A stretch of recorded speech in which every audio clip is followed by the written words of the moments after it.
was a student leader. I've been a student leader for 10 years directly, and it is pleasing to state that I serve as a student leader at the same time my good friend, Honorable Anodon Pre, and I was the Secretary General of the All Africa Students Union. I was also the MP for Nantong, and I had the privileged opportunity to be appointed by His Excellency President Mahama in his first term as the Deputy Minister for Information, and subsequently I was moved to Trade and Industry, where I served for 3 years. I lost my seat, and I had to come back, so I'm one of the returnees. Then I came back in the 9th Parliament. In fact, I came back in the 8th Parliament and again also in the 9th Parliament. I served in the Finance Committee in my first term in Parliament. But this time around, I came back not as the MP for Nantong, but MP for Tamale Central. Thank you, Mr. Chairman. Thank you. Without wasting time, honorable members, order. Let there be order outside.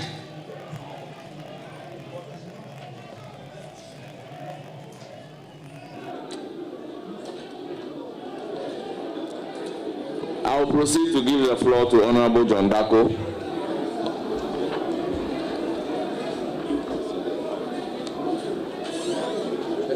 Thank you very much, Mr. Chairman.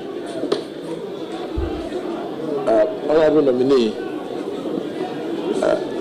with the announced plan of the United States to withdraw from the Paris Agreement to the UNFCCC, on the basis that the agreement undermines its economy and also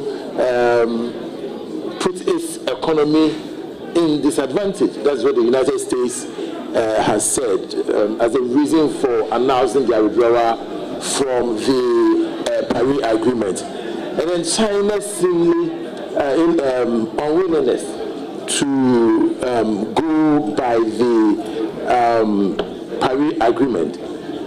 Do you think Ghana, which is a near zero emitter, should continue to honor its NDCs? And if you think so, how do you think we can do that in the face of the many challenges we face as a country?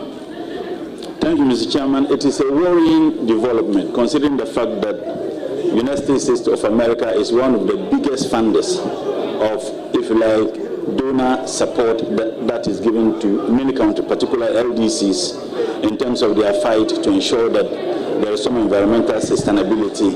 It is worrying, and more so taking into consideration the lackadaisical attitude that indeed have been shown by many of the countries that are engaged in the highest emission of these things. And so I think that what we need to do as a state is to see how we can continue with the bilateral relations we have with America. I do know that EPA has a lot of their funding coming from the United States of America. I do also know that CSIR, they've gotten a lot of funding to execute some of their programs and projects. So it is worrying.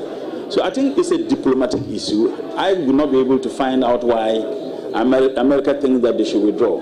But I think that our leadership can find a diplomatic solution to it, because this particular action is something that would affect our determination to ensure that the pace at which we move in as a state in terms of environmental sustainability is not the best, but it is encouraging, and this will be a setback. So I would suggest, and maybe perhaps suggest to His Excellency the President, that we need to take advantage of the diplomatic channels, see how best we can continuously get some of this assistance from the United States of America. Thank you very much. Any further question? Mr. Chairman, I have a follow-up.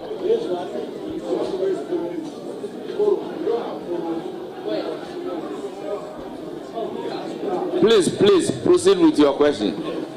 Now, Mr. Nominee, my question really was about whether you think Ghana should continue to honor its NDCs. I mean, that is our nationally determined contributions.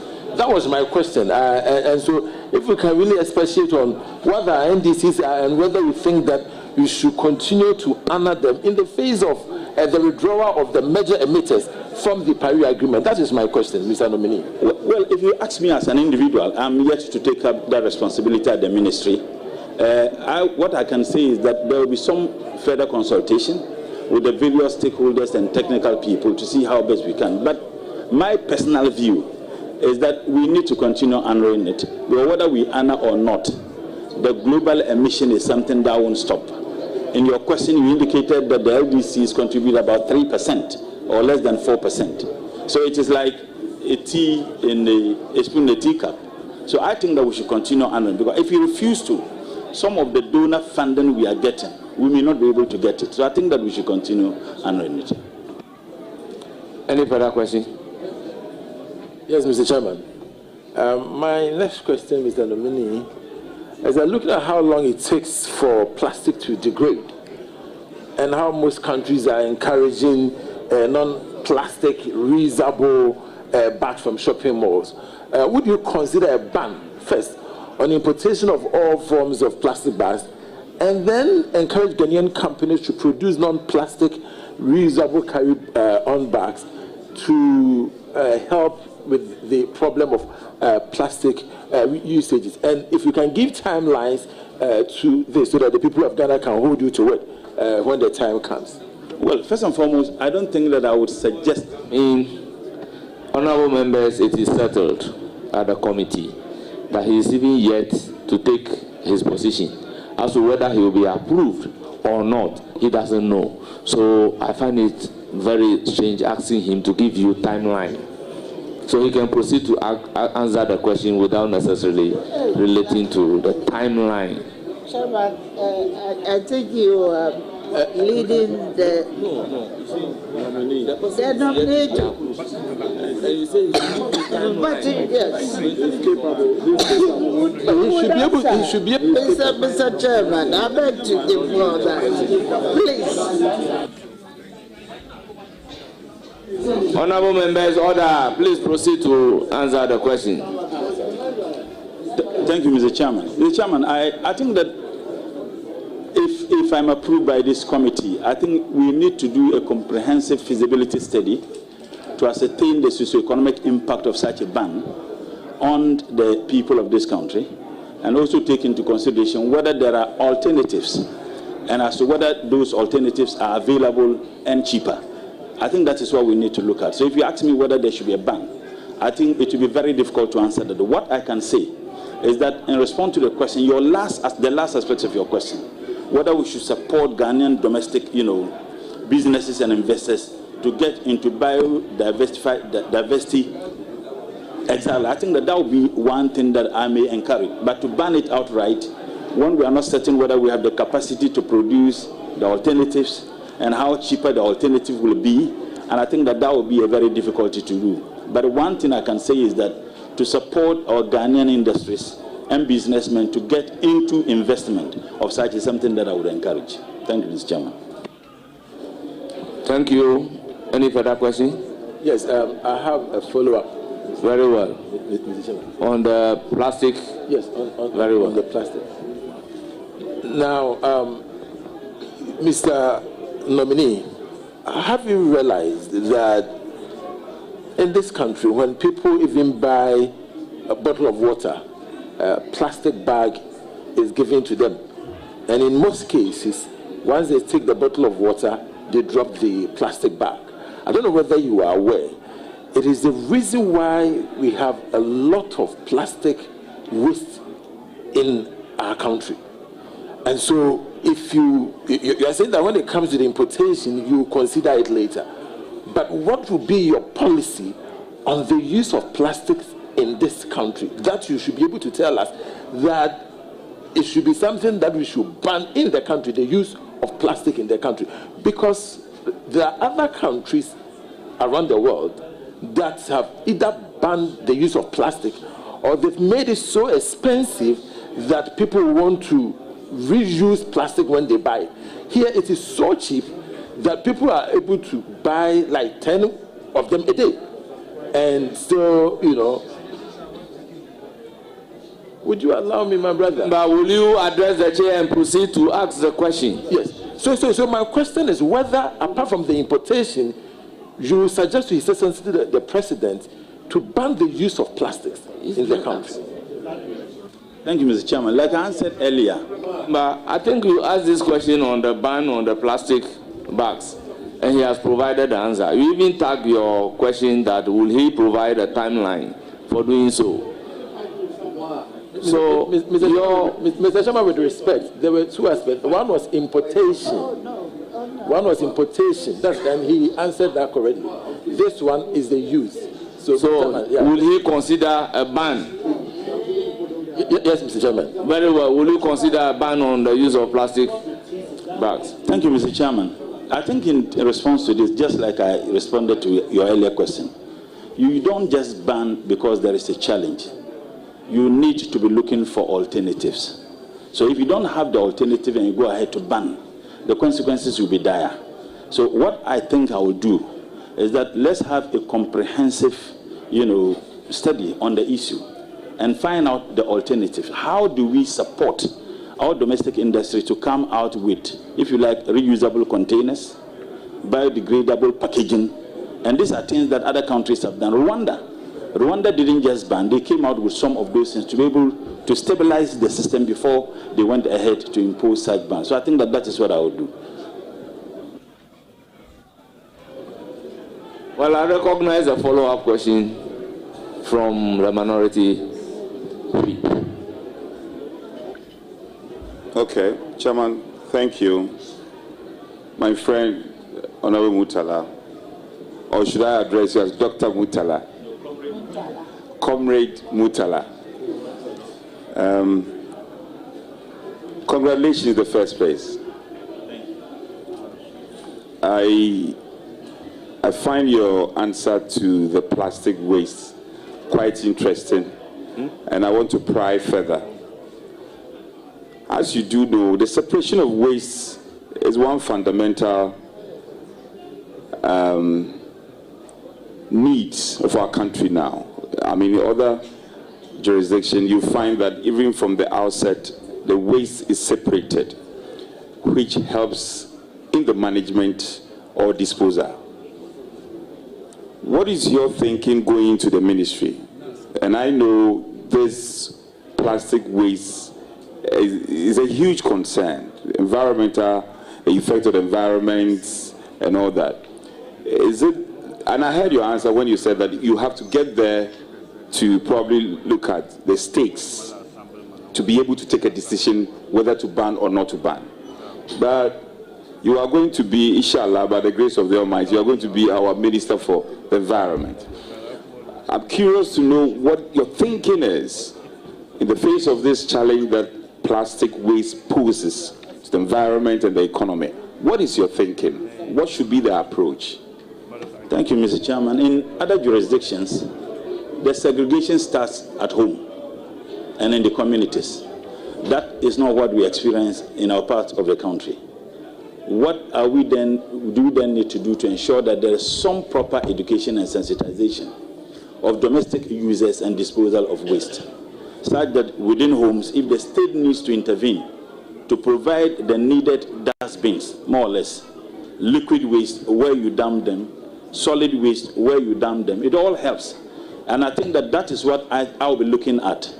If there is the possibility for the state to intervene, perhaps taking advantage of other, if you like, private entities who are interested in some of these things, then we have some education, some sensitization, so that people would be able to segregate liquid waste and solid waste. It helps even at the receiving point where the waste is even dumped. But when you mix them, it creates a lot of problems for sanitation and some of the disposal facilities. So that's what I would do.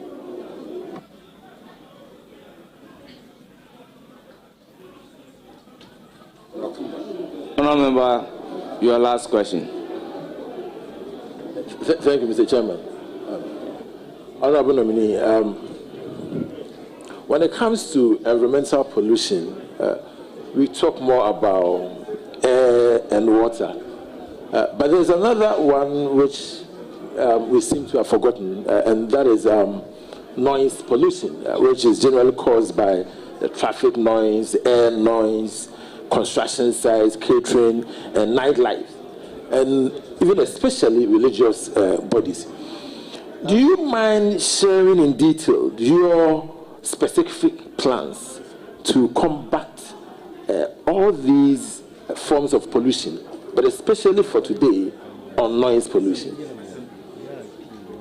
I think if we have, ministries and agencies are not supposed to be working in isolation.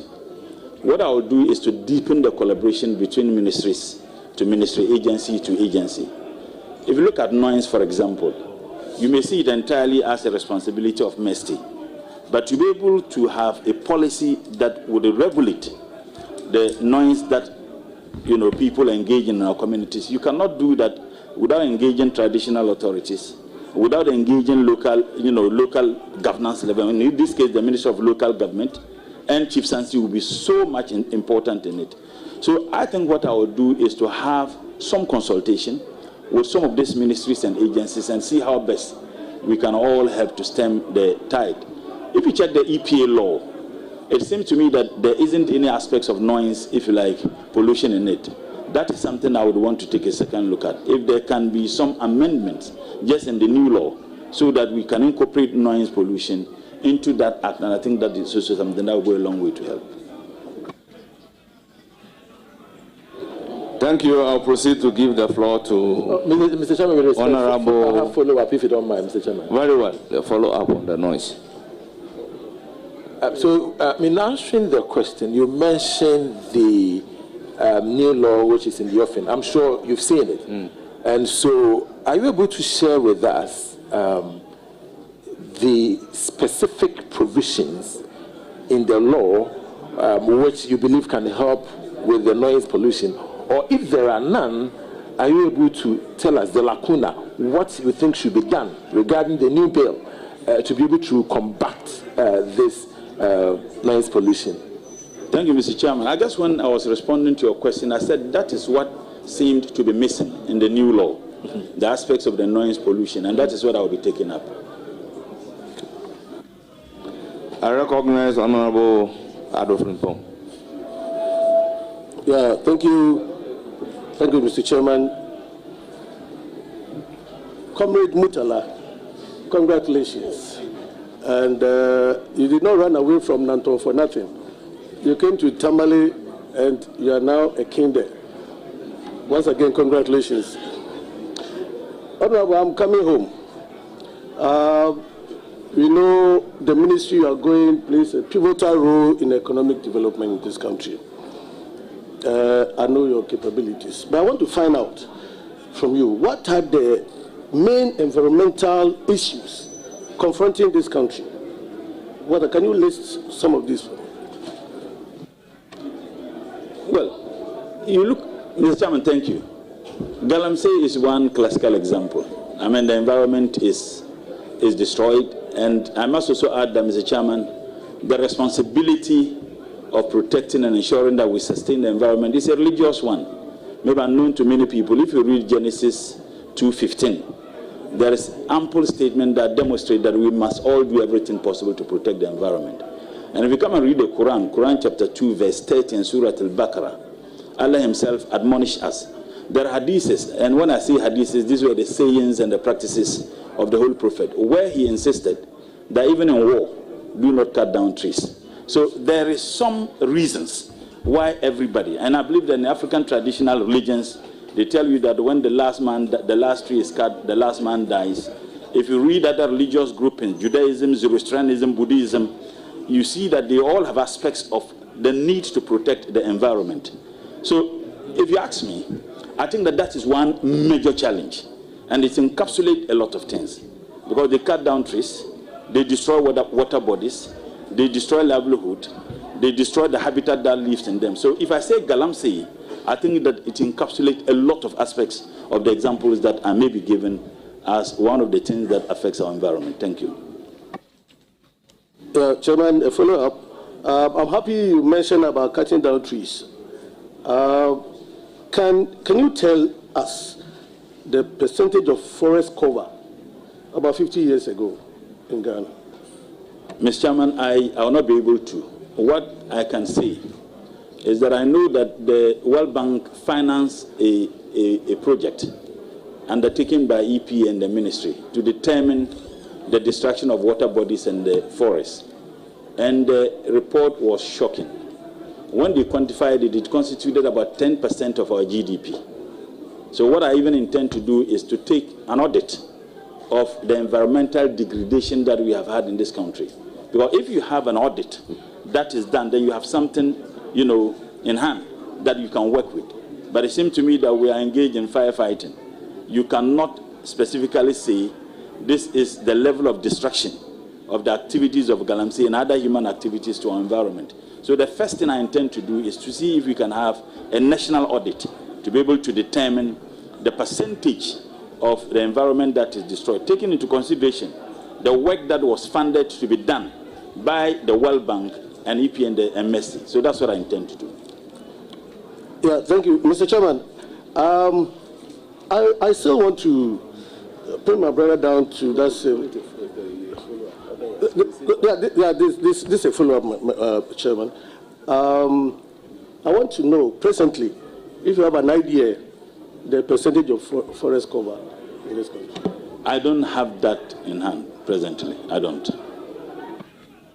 Okay, what I can tell you is that a substantial amount of deforestation has taken place. You are going to... Honorable, my very good friend, you are to ask question. A preamble, but you say what you can tell him.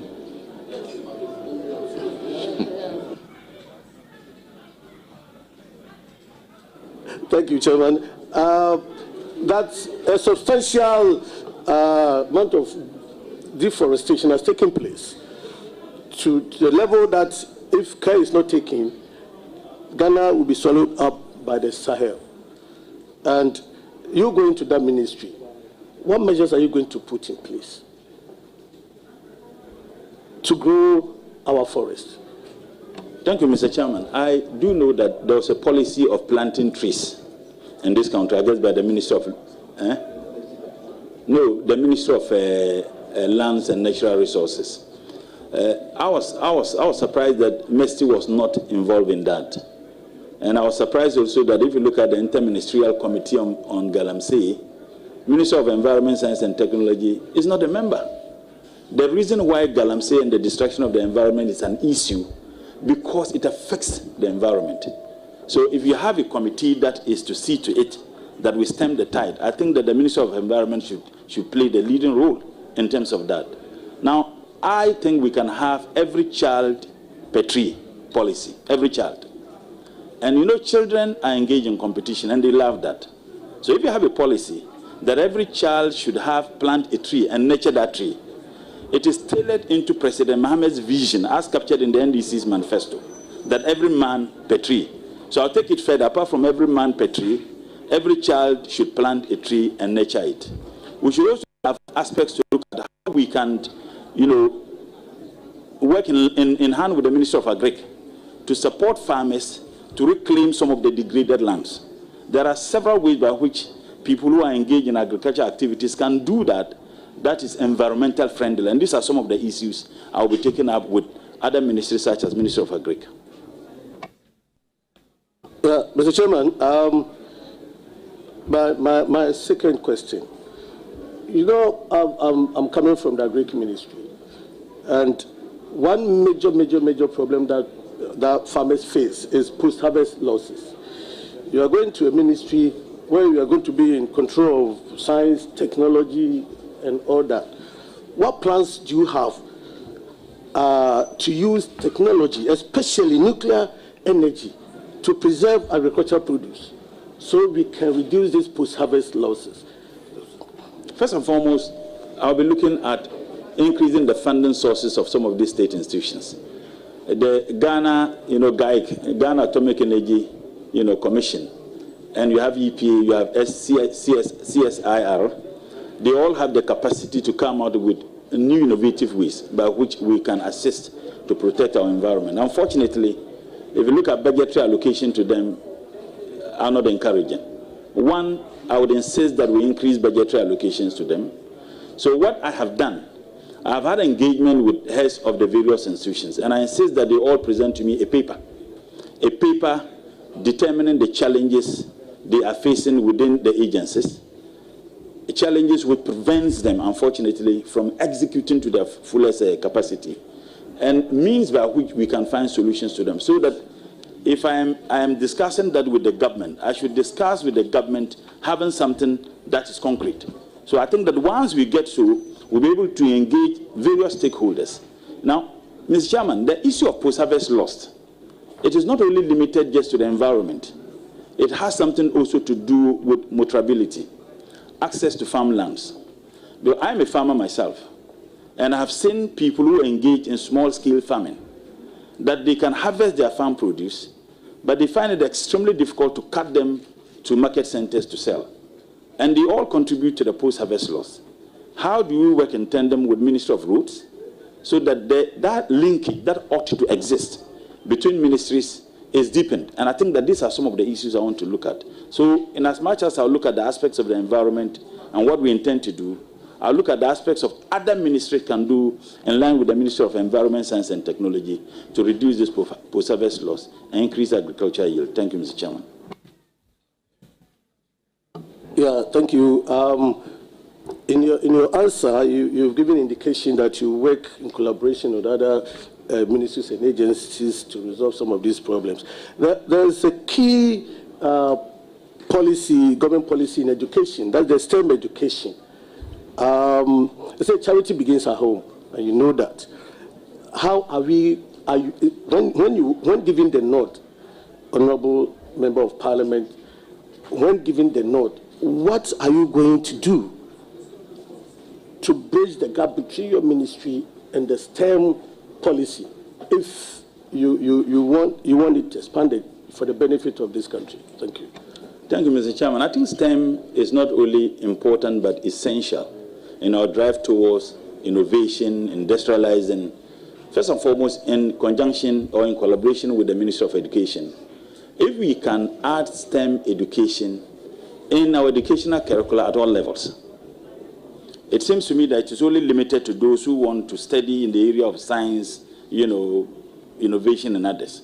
People should have basic knowledge in all aspects of science and mathematics. So if we can add that in our educational curriculum at all levels, I think it's something that will help. One, also to come out with a comprehensive policy to build the capacity of young people, particularly in the area of technology and IT. If we do so, it will help.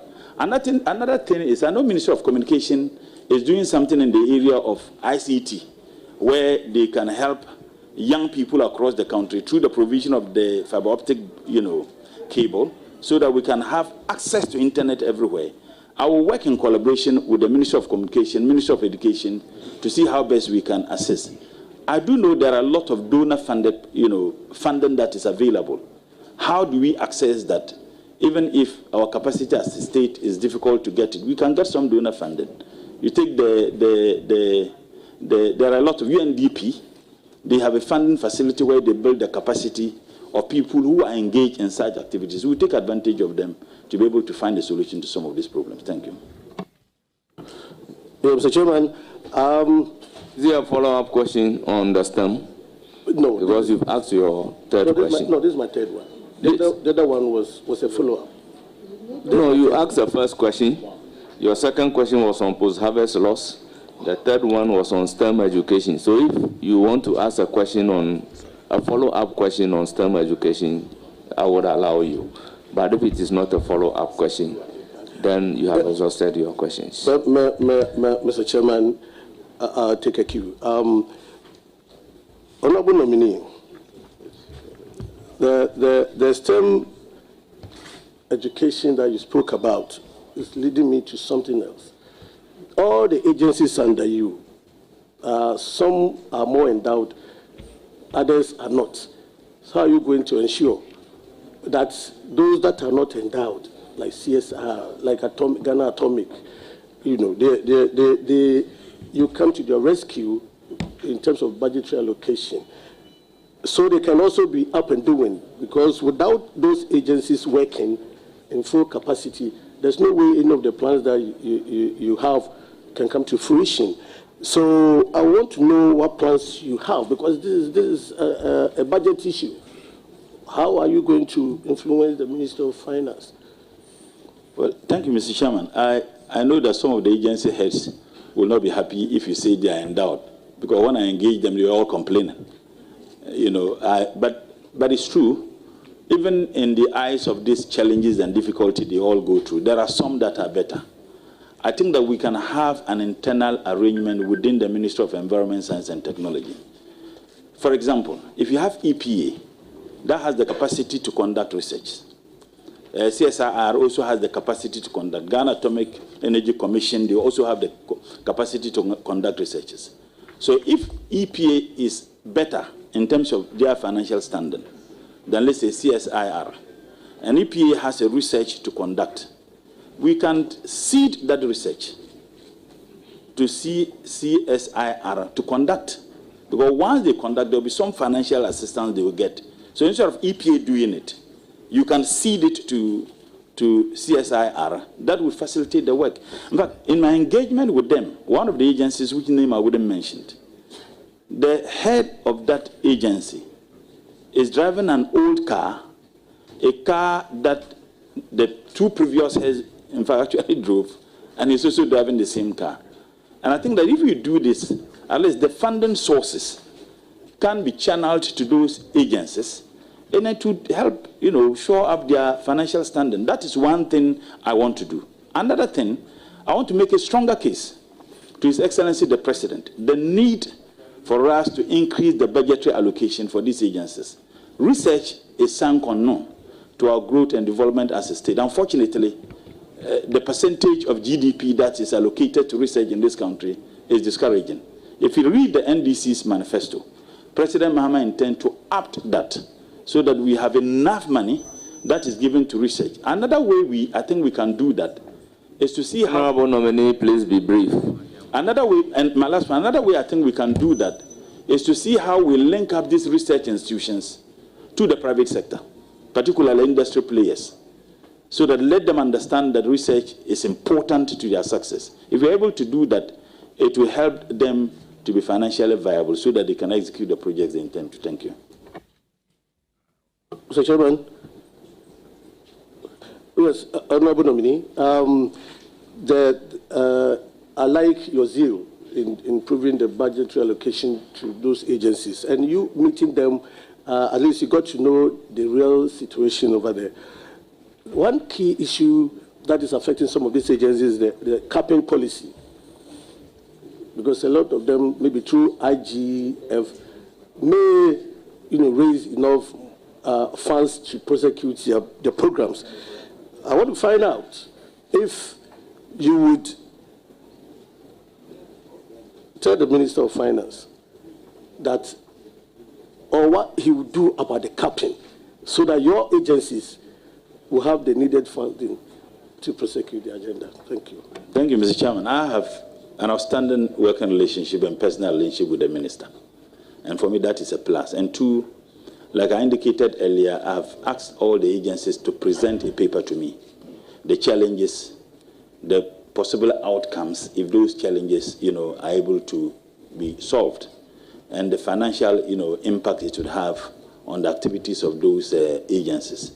Once they do that, I'll study it, I'll constitute a technical team within the ministry so that we can make a stronger case to His Excellency the President. One other thing I will do, like I said, engage private people, private businesses to be interested in research and see how we can commercialize research output. I think commercialization of research output is also very, very important. So that could also be a source of maybe generating some funds for some of the agencies. So these are some of the things that I think I intend to do. Thank you, honourable members. I give the floor to Honourable Benazir Telabi. Thank you, Mr. Chairman. Honourable Murtala, congratulations. I like the way you answered all the questions. And I must say that I was going to go on that tangent, but my colleague has asked all the questions and you've answered them appropriately. But then you your last comment about commercialization. When it comes to funding of the research institutions, because we are unable to get money locally for them, there's a tendency for adequate funding, yes. Some of them don't even get research. You see, there's a difference between paying salaries and giving them money for research. That's the problem. Because of that, this idea of research institutions going commercial is being floated around. What is your take? And if they go commercial, is it not going to affect their core business of doing R&D? Thank you. Thank you, Mr. Chairman. When I read the act of the CSIR, I got the sense that there's a commercial aspects of the work that unfortunately that is not being done. That's one. Two, we are not commercializing the entire research institutions under government. We are commercializing the output so that they can still perform their core functions as state institutions, but they also be engaged in conducting some research for commercial purposes so that they can generate some revenue to be able to execute that which the state demands them to do. Because I have realized one thing with my engagement and some of the information I've gathered, that you have a lot of scientists and experts under various agencies, under the Ministry of Environment, Science and Technology, work privately and earning some income, using state facilities to execute those researches, and no money comes to the state. I think it ought to stop. Even if there is a percentage of what they earn that comes to the institution that they are engaged, because they are employees of the state. The state pays them. We are not saying that they should engage in having some private researches that they conduct for international organizations. One thing we have noticed, that some of them, they ask them to conduct the research.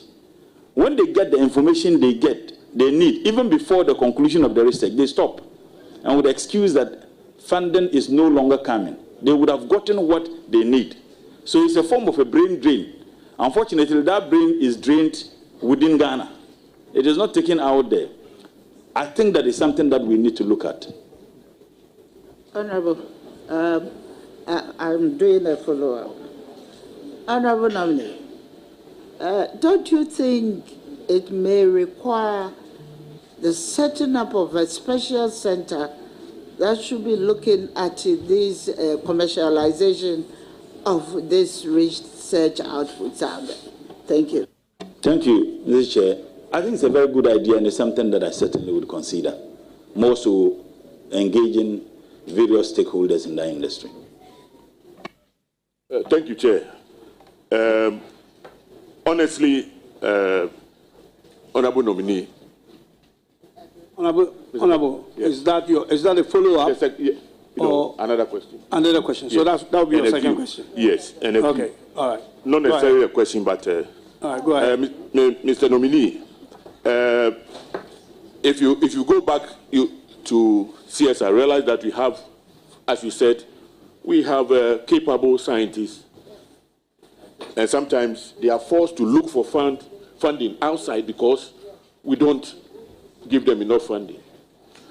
On the aspect of commercialization, in fact, I hold the view seriously that the research institutions must not go commercial. In fact, that is my view. Honorable Member. Yes. Question. Yes, I'll ask the question. Please. I hold the view that they should not go commercial. However, as you said, this must be subjected to further discussion. But may I ask again, when you go to the research institutions, particularly animal research at close to Adenta, they have a problem with their land issues. Their lands are being encroached. And I I know you are aware, because the last year it came up with a topical issue. How are we going to navigate this issue? How are we going to do it to get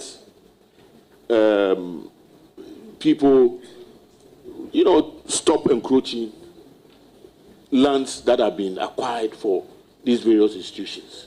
Thank you very much. Thank you, Mr. Chairman. It's a very known fact that they have complaint time without number, the incessant nature by which people encroach on their land. When I had interactions with some of the agencies, particularly CSIR, that they had about 181 acres of land at the airport. They didn't have leases. By the time they finished with their leases, it was reduced from 81 to 51. So 30 acres gone. I would insist to find out where those lands have gone to. Because I made it very clear to them that if they are telling me that it was 81, and by the time they finished with the lease, it reduced from 81 to 51, we need to find out where the 30 acres of land have gone to. One other thing is to work in collaboration, one with the Minister or Minister of Interior, to see how best they can protect some of this. If we can have a fast-track court on environment, it's an idea that I'm thinking through, to see if we can have that, so that through, in conjunction with the Minister for Justice and Attorney General and the Chief Justice, if we can have a fast-track court to deal with environmental issues. Taking lands that belong to some of these institutions can't even be added as part of the issues. It will help. Because one of the agencies told me that they have spent almost 50% of their time going to court and chasing those who have encroached on their land. When in actual fact, they'll be spending the time doing things that will aid the effective work of the institution. Hold on. It's a follow-up. You don't have a third question? All right, okay. Please go ahead and then... Thank you. Honorable nominee. Again, please, Honorable, make it sure. Will you suggest that ORA assist in investigating those behind this one? Because, why? Legal authority, that's ORA. Why? Because information I have is that some of the staff themselves are complicit when it comes to Chairman issues. Thank you very much. Chairman, what legal basis does ORA have to assist? Sorry, Honorable. And he made a categorical statement that Honorable, you haven't got my eye. Please, let's complicit. Please.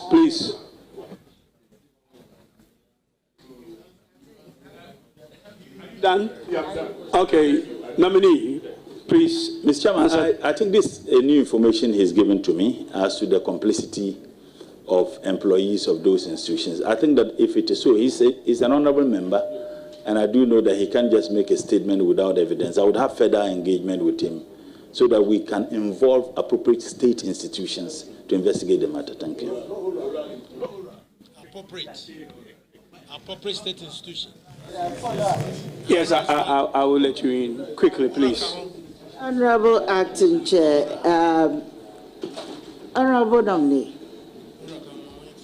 you've made a categorical statement over here about the dwindling size of the lands for research and other purposes.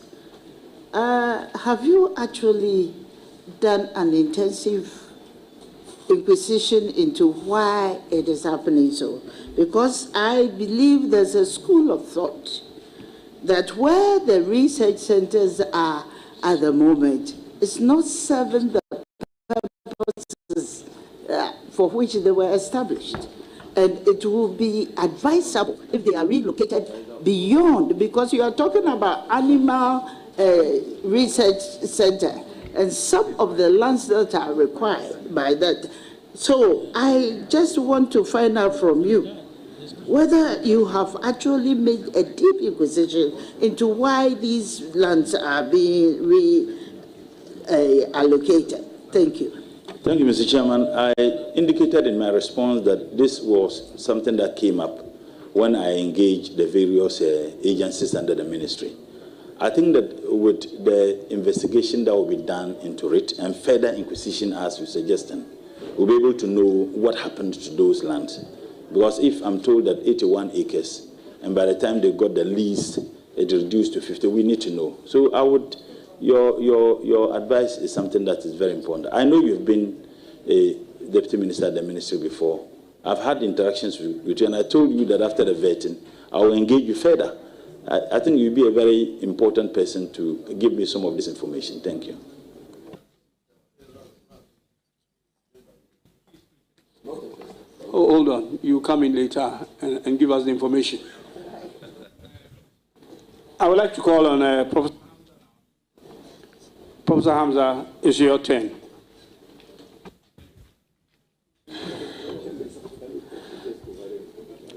Please go ahead. Honorable Dr. Mohammed Murtala, congratulations. I have no doubt about your capabilities to be able to drive the ministry. But then I have just a few questions. Well, under the Paris Agreement, countries are allowed to collaborate in order to be able to meet their climate targets. Subsequent to this, Ghana has entered into a bilateral agreement with about a number of countries, Switzerland, Singapore, Sweden, and the rest. This is supposed to bring to the country millions of dollars. However, the process is so slow. If you get into the ministry, how do you intend to speed up the process so that this huge opportunity can be realized by the country? Thank you. Thank you, Mr. Chairman. I'll first and foremost find out why the process is slow. And if you're able to identify why the process is slow, I believe we can get a remedy. Of course, like I said earlier, if ministries are working together, you'll be able to identify some of the solutions to the Ministry of Foreign Affairs will be a critical ministry that I would engage, having identified why the process is slow. And I believe that we'll be able to find a solution to it. Thank you. Thank you for the answer. My second question is, funding research in Ghana is a perennial problem which everybody is grumbling with. We took a bold decision as a country somewhere around 2020, and we passed a law, the Ghana National Research Fund. And in the passage of the law, the president is supposed to allocate a seed money of 50 million Ghana cedi. Then subsequently, at least up to about 1% of our total revenue is supposed to accrue for this fund. Till date, over 5 years down the lane, no action has taken place. What steps will you take to ensure that as soon as you get to your office, you work towards the implementation of this?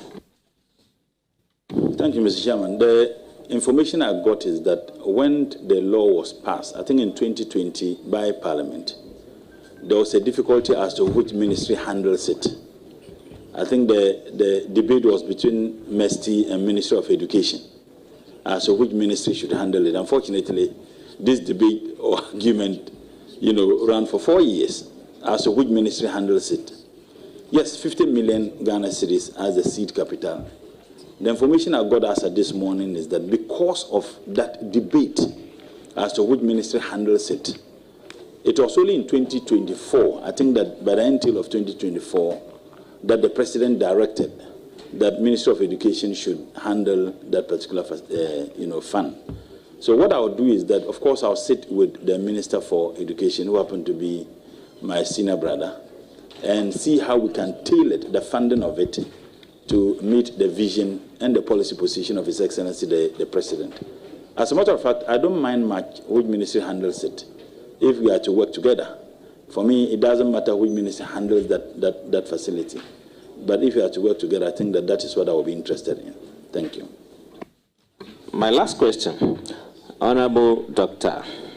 Ibrahim Murtala. You are going into a ministry where you have a lot of technical men. It's a technical ministry with a lot of technical men. What steps do you intend to take in order to ensure that there's that kind of smooth working relationship between you and the technical men to ensure that the process of ensuring total development of this country is ensured?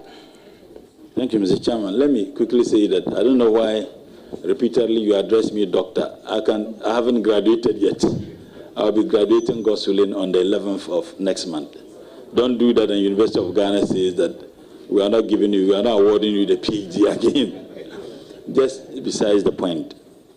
When I had my first engagement with the heads of institutions, I got the sense that every head there is a professor. When we were to do, self-introduction, and at a point, I even addressed someone as professor, and I said, no, I'm not a professor. And I said, I thought every, head of an institution under Minister of Environment, Science and Technology is a professor. I do understand that it's a purely technical ministry. I do understand that it is full of scientists. I would give them the absolute freedom to operate, as long as what they do is in sync with the vision and policy direction of President Mahama. I wouldn't have any problem. And I indicated that to them, that I would allow them to operate.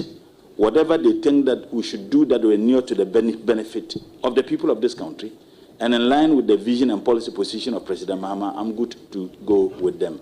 So I respect academia. I respect people with such intellect, and I wouldn't have any problem working with them. Thank you. Congratulations once again. Wish you all the best in the ministry. Thank you very much. Ajia, Honorable, please, it's your turn now. Thank you very much, Mr. Chairman. Do you want me to congratulate you? Anyway, congratulations. All those there, congratulations. I'm congratulating my husband. What's wrong with that? Congratulations and well done. I am not surprised about your appointment. I will make sure I'll always be by your side to urge you on, and then also to make sure that at least, if anything at all, you will deliver. And inshallah, I know you will deliver. The only thing I am praying for is good health, long life, happiness, and the energy to work. And inshallah, I know it shall be done. So I congratulate you. And the only thing I want to ask is, if you go to most of our villages, you will find these plastics. I know there is a whole chunk of things that can be done with the plastics. And mostly, both the rural folk and especially the women, they have no jobs. Will you consider finding a way to ensure that these individuals are employed so that they can collect these plastics for us to put into good use, which would also be a job for everyone, notwithstanding whether you are saying it or you are not saying it, whether you are NDC or you are MPP. Will you consider that? That apart, I will say, comrade, bravo. Thank you. Mr. Chairman, I think that it's important. My view of waste management in this country is anchored on competition, is anchored on value for money, is anchored on delivery. I intend to demonopolize the management of waste in this country, and by engaging local government authority and SMEs. I believe if you do so, that will be an opportunity to create more jobs for people. In the last parliament, I was a member of the Public Accounts Committee, and when we went around the country, we realized that local authorities can also have a capacity to be able to do some of these things. That is not to say that those who are already engaged in it must be discouraged or targeted. But I think that if we involve SMEs at the local level, we'll be able to do it effectively and efficiently and get the value for money we're looking for. Thank you.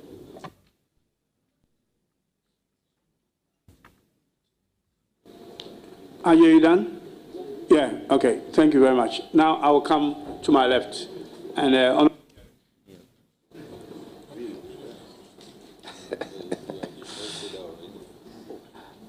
Honorable Murtala, you have a very pretty wife. Hey, be careful. That's haram. Thank you.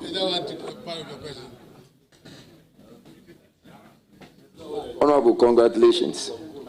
Thank you. Mr. Chair, this is an observation before the question. I was trying to indicate to you earlier. Yes. So on the CSIR, I heard you indicate that it was about 81 acres and now it's about 50. But I know Honorable and Recorte did some work with reference to protecting some of these areas. Maybe you should check with him and ensure if some of the lands have been reclaimed and some Ramsar sites as well. Mr. Chair, now my question. Okay, go ahead. So I've also observed, and I'm sure some Ghanaians have also done the same, the issuance of permits, especially environmental impact assessment permits for some manufacturing industries, and to the extent where they operate, one of which is in my constituency. The company is called Empire Cement, and a lot of filling stations. Another example is the one closer to Medina, the one that was gutted with fire. I just want to ask you, how do we get these permits issued in the first place? And when they are wrongly issued, what are you going to do to ensure that such further permits are not issued? Thank you very much. Thank you, Mr. Chairman. I think it's true. There have been some serious debate over the operation of some of these facilities. And I guess the debate only comes up when there is a disaster. But in the absence of the disaster, we seem to be very comfortable as to the statu quo.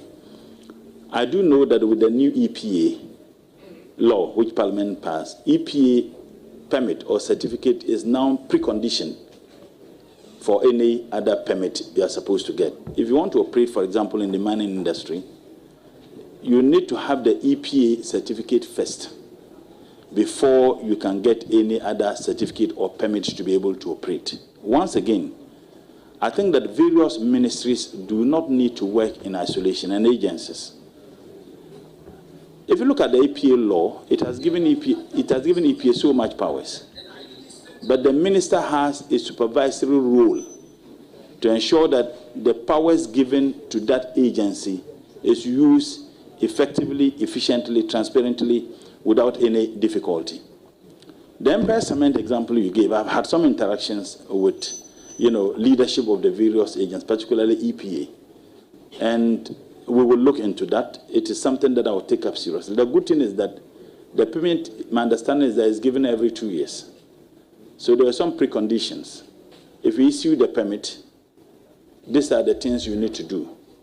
EPA sat on the matter, then refused to issue the permit. Then if you look at the law, you can then petition the minister. And the company petitioned the minister.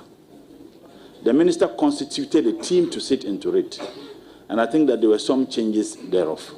So it's a matter I want to look at. It's not only Empire Cement. Many other entities that are operated that do not meet the standard. And EPA, once again, will not have a carte blanche. The fact that the law permits you to do that, it doesn't mean that you can do anything.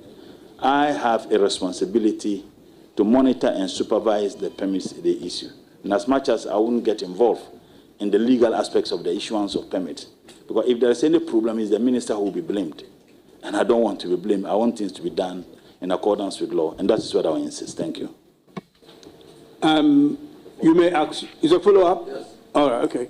Yes, so I think your answer is not a bad one at all. The only thing for me is that, are you in the position to revoke when permits have already been granted, and then you find that for whatever reasons you granted the permit, are not in sync with the permit you actually granted? I think that the legal processes and the procedure leading to the granting of permit will not even occasion the idea of you wanting to revoke or not. I think that the processes, there should be some processes that must be met before permit is issued by the appropriate agency, in this case, EPA. And that is why, if you look at the law, that when there's a person who is aggrieved, either by the actions or inactions of EPA, that person can petition, if you like, an appellate body, in this case, the ministry. The minister cannot just say, I agree with EPA's decision, or I do not agree. You constitute a committee to look further into the matter. And I think that as technical people and people clothed with the powers and expertise to do that, when they submit their report, we'll look at it and see whether we need to go ahead with the permit or not. Thank you very much.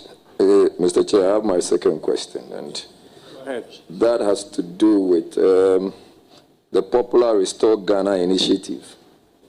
And this seeks to address very significant environmental and developmental challenges in Ghana.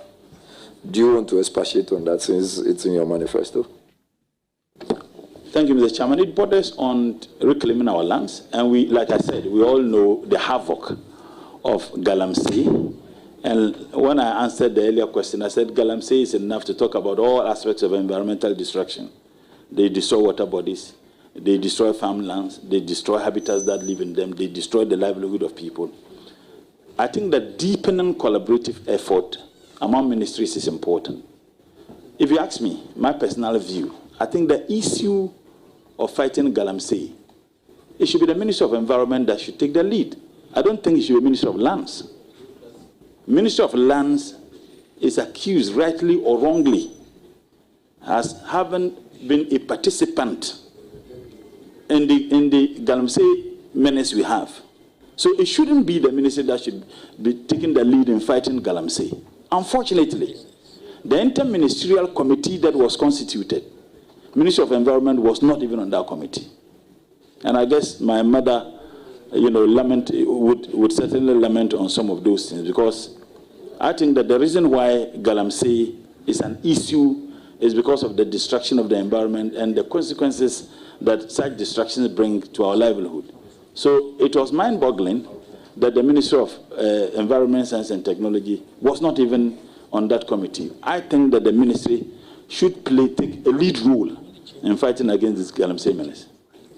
Yes, Mr. Chair, just by way of information, I recollect Professor Frimpong Batin was, and he was then the Minister of Environment, Science and Technology. So he was a member. I think he was even the chair also. No, but briefly, you remember there were some issues. You remember? Oh, I don't want to get into that. And ever since, Mesty was not even involved again. Yes, Mr. Chair. This should be your third question. Yes, that's my third question. Okay. Yes.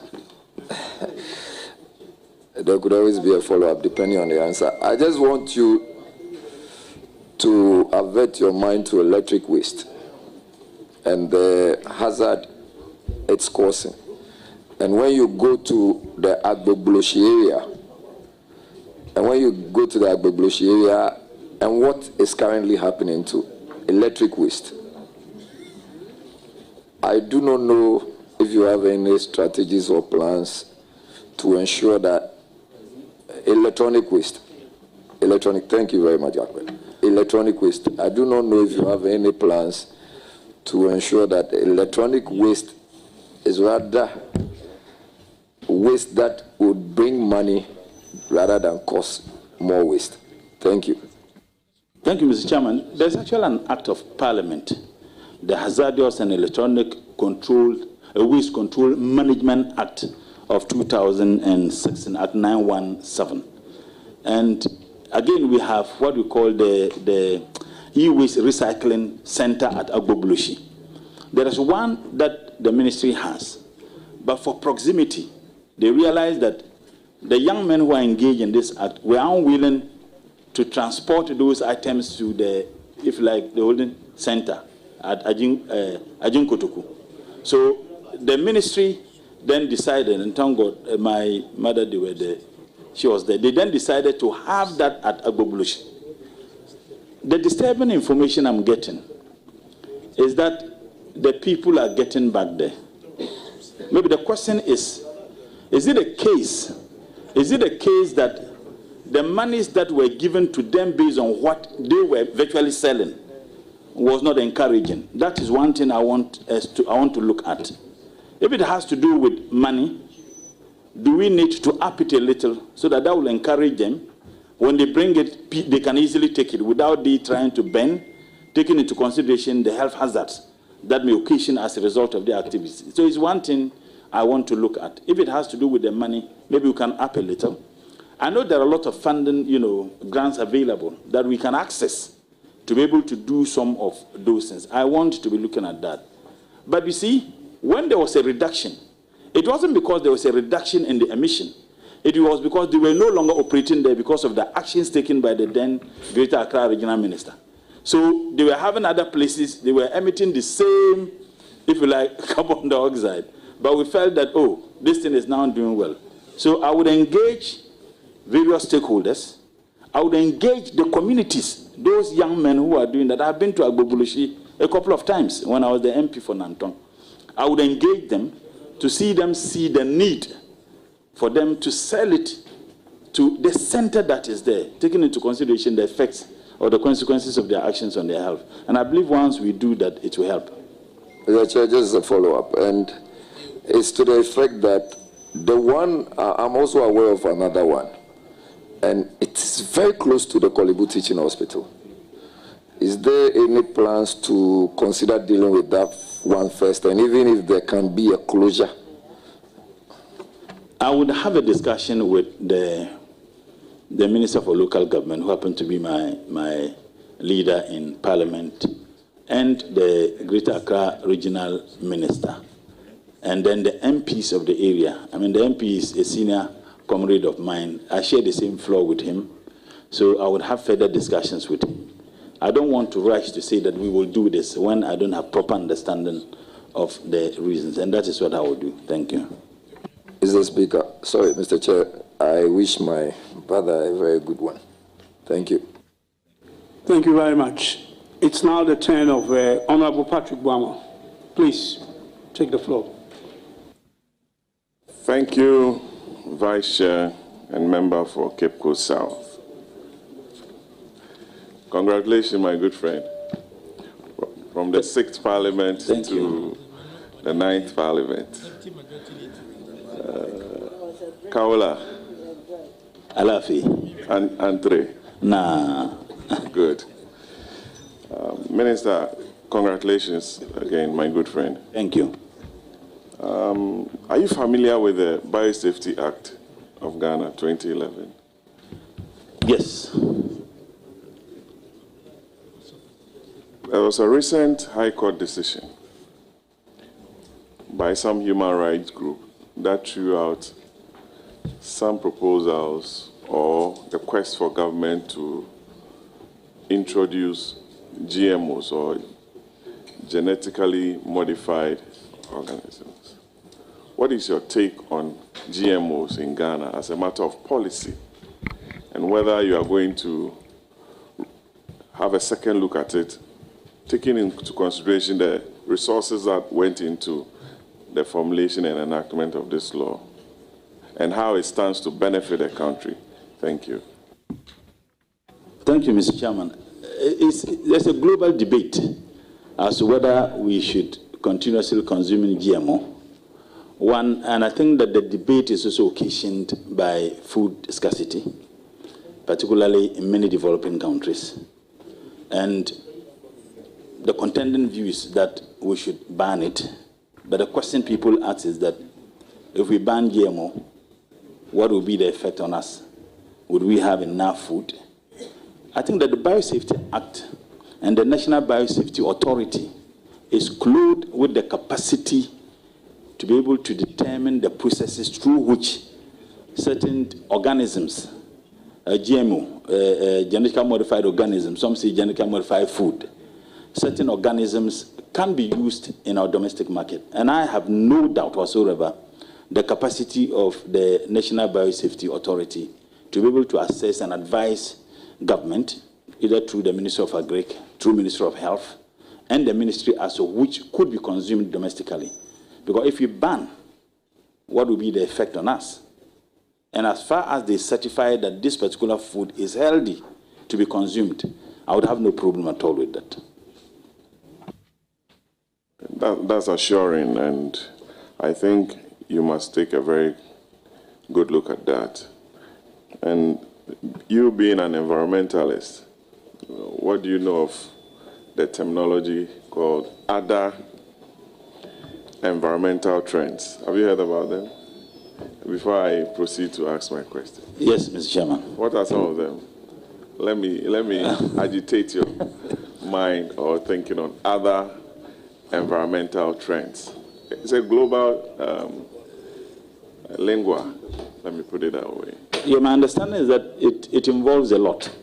The challenges that the environment is posed with, either directly or indirectly, the consequences of those actions humanly and some that are natural to our basic survival. Because if the environment is protected and sustained, we can survive and live well in it. But if it is not, we all, suffer the consequences. Thank you. Honorable Patrick, I take it that you are on your second question now. You gave a preamble to your second question, so you are on your second question. All right, thank you. Cool. So I was looking at areas like wildfires, coastal flooding, inland flooding, rising sea levels, and what have you. So let me go to my second question before Honorable Ricketts jumps on my case.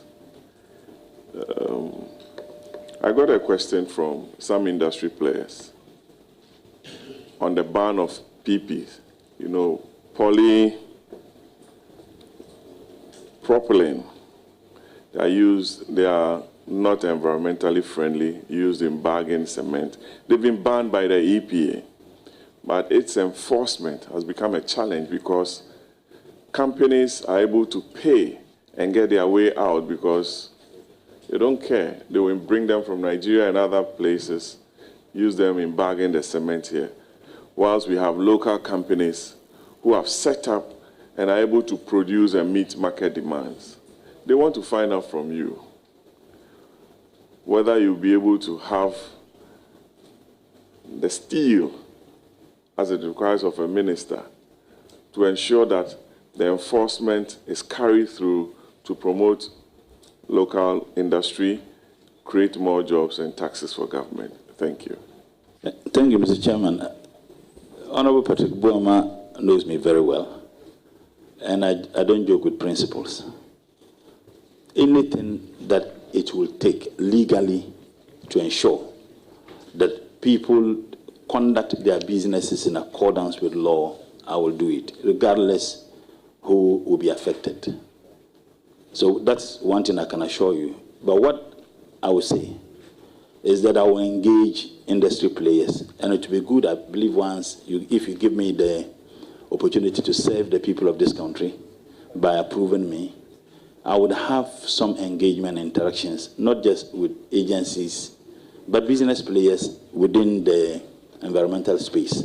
And I believe that there are several other issues that may not even come up that will come up, so that together we see how best we can find solutions to it. But you can't do this, once again, without engaging other ministries and agencies, because the issue of importing into this country borders on several ministries.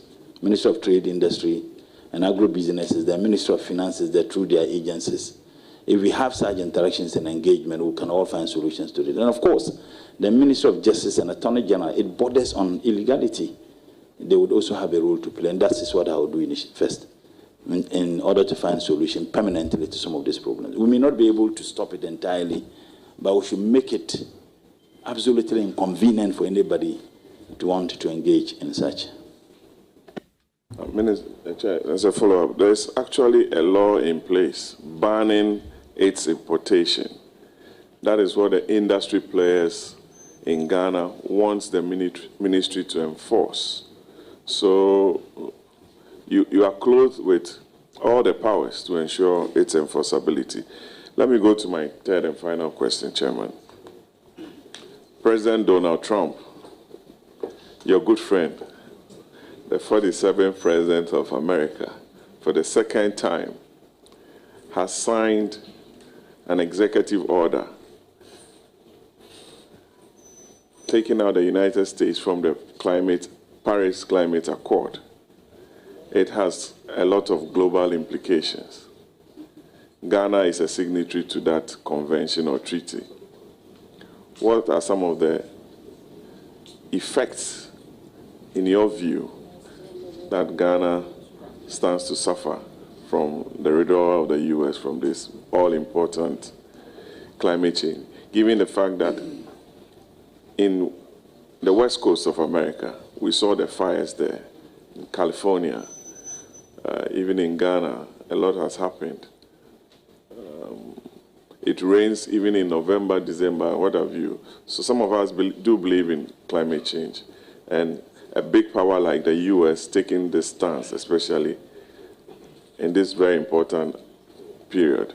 I want to hear from you, and the country wants to hear from you. And I wish you the very best, Murtala. Thank you.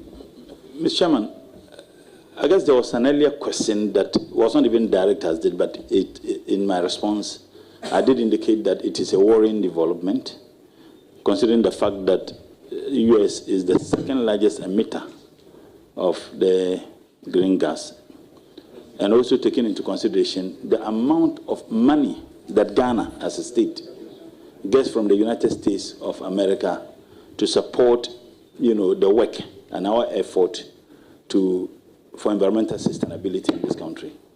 So the question is, U.S. withdrawn from it, is it going to affect the funding sources that we get from the United States of America? My prayer is that it wouldn't affect those funding sources. And we have an outstanding, relationship with America as a state. Ghana is a beacon of democracy. And I think that through the diplomatic balance, we'll be able to have some bilateral, arrangement with the U.S. government to see how we can maintain such funding sources, hoping that President Donald Trump may change his mind, and hoping and praying. So if he changes his mind, that will be good for the entire global community. But if he doesn't, we must find a way, innovative way, of ensuring that such support financially we get from America continues. Thank you very much. It's now the turn of Honorable Umar. Please, you have the floor. Thank you, Chairman. Yes. Now come up. My brother, Comrade Murtala, congratulations. Thank you. And you've been a role model to a lot of youth, not only from the northern region, but the entire country. And we count on you to be one of the ministers that Ministry of Environment never got.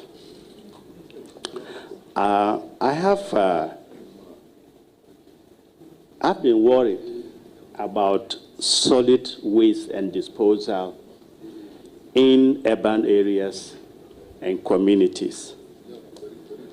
And I was wondering, or want to suggest, how will you link up with I know it is in the area of local government. And I want to find out how will you work out with the local government to ensure that solid waste, because it is part of environmental pollution, is properly disposed. Thank you. And once again, I wish you well. Thank you, Mr. Chairman. I remember when my senior brother was the Deputy Minister for Local Government, they instituted, environmental cleanliness day, I think once every month.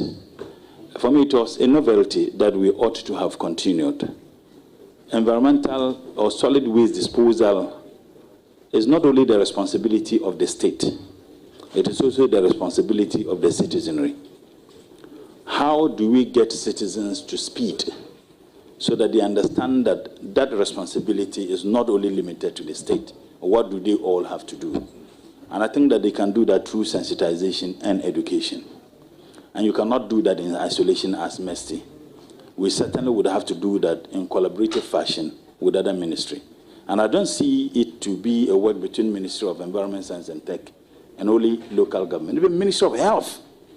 Ministry of Health has a role to play because the consequences and housing, they all have a role to play. So I think that I will be engaging my other colleagues to see how together we can fashion out something. One on education. Ministry of Communication also has a role to play in there so that we can sensitize the people of this country. The need for them to dispose such waste in a manner that is environmental friendly. I also said that we need to have a segregation of waste at home. Does the state needs to come in to provide 2 separate dustbins for every household so that solid waste is put here and liquid waste is put here? These are things that we all need to think through. And I believe that with the support of certain individuals and entities, we can find a solution to this. And that is what I will do. Thank you. Honorable, are you done? Okay, all right. So now I'll go to Leader. Chairman, thank you for the opportunity. And let me commend my friend and a colleague. I see him, he's well composed. Honorable Murtala, congratulations. Thank you. I don't know how you would take this question, but give me your honest view. The previous government did not assign a deputy minister to your ministry. I appreciate the enormousness of work in the face of the transition of the world. Would you say that you will subscribe to that, where you will be without a deputy, or you think the president should assign a deputy to your ministry? Mr. Chairman, I don't have the capacity to determine what President Muhammad wants to do. I am only working in accordance with the dictates of His Excellency President Muhammad, and I have no doubt whatsoever about his sense of judgment. He knows why he wants whether we should have a deputy or not. So, Mr. Chairman, I can't be answering your question. I don't have the capacity to answer. One thing I can say is that President Muhammad has proven beyond any doubt that he's visionary. He has some well thought through in terms of decisions to take and policy formulation, and that is why his track record is outstandingly superb. So I don't think that I'll be able to determine to him what he wants to do or not. Thank you. Mr. Chair, I hear his eloquent recitals. However, he should remember that we are not on the campaign trail. So he should put the brakes on that a bit. My next question, however, my friend, is on Ramsia's side. And you know, especially areas at Osu, has been encroached upon. In the face of the relevance and how important these sites are into biodiversity conservation, many more. I don't know if you'll be clothed with the powers to track down on these people who continuously encroach on such environmentally sensitive site. What's your thinking going into this ministry?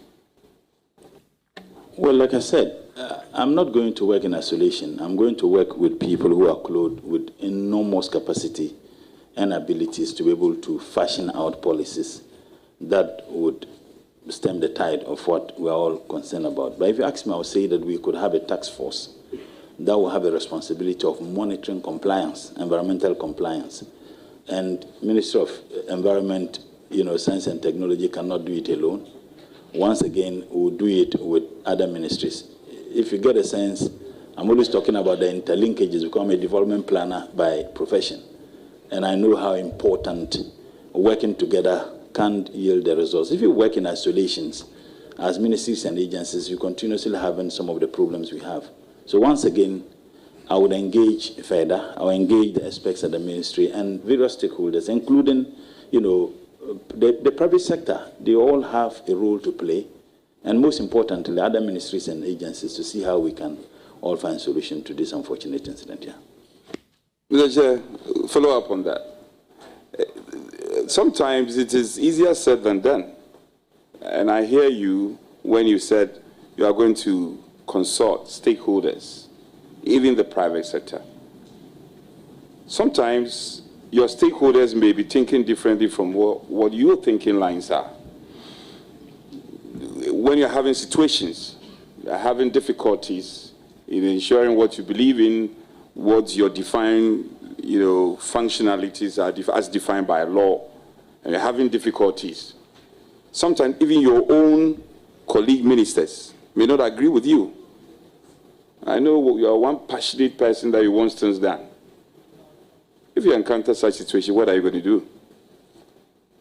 Whatever my views and my positions are, they certainly must be in sync with the views and position of His Excellency the President.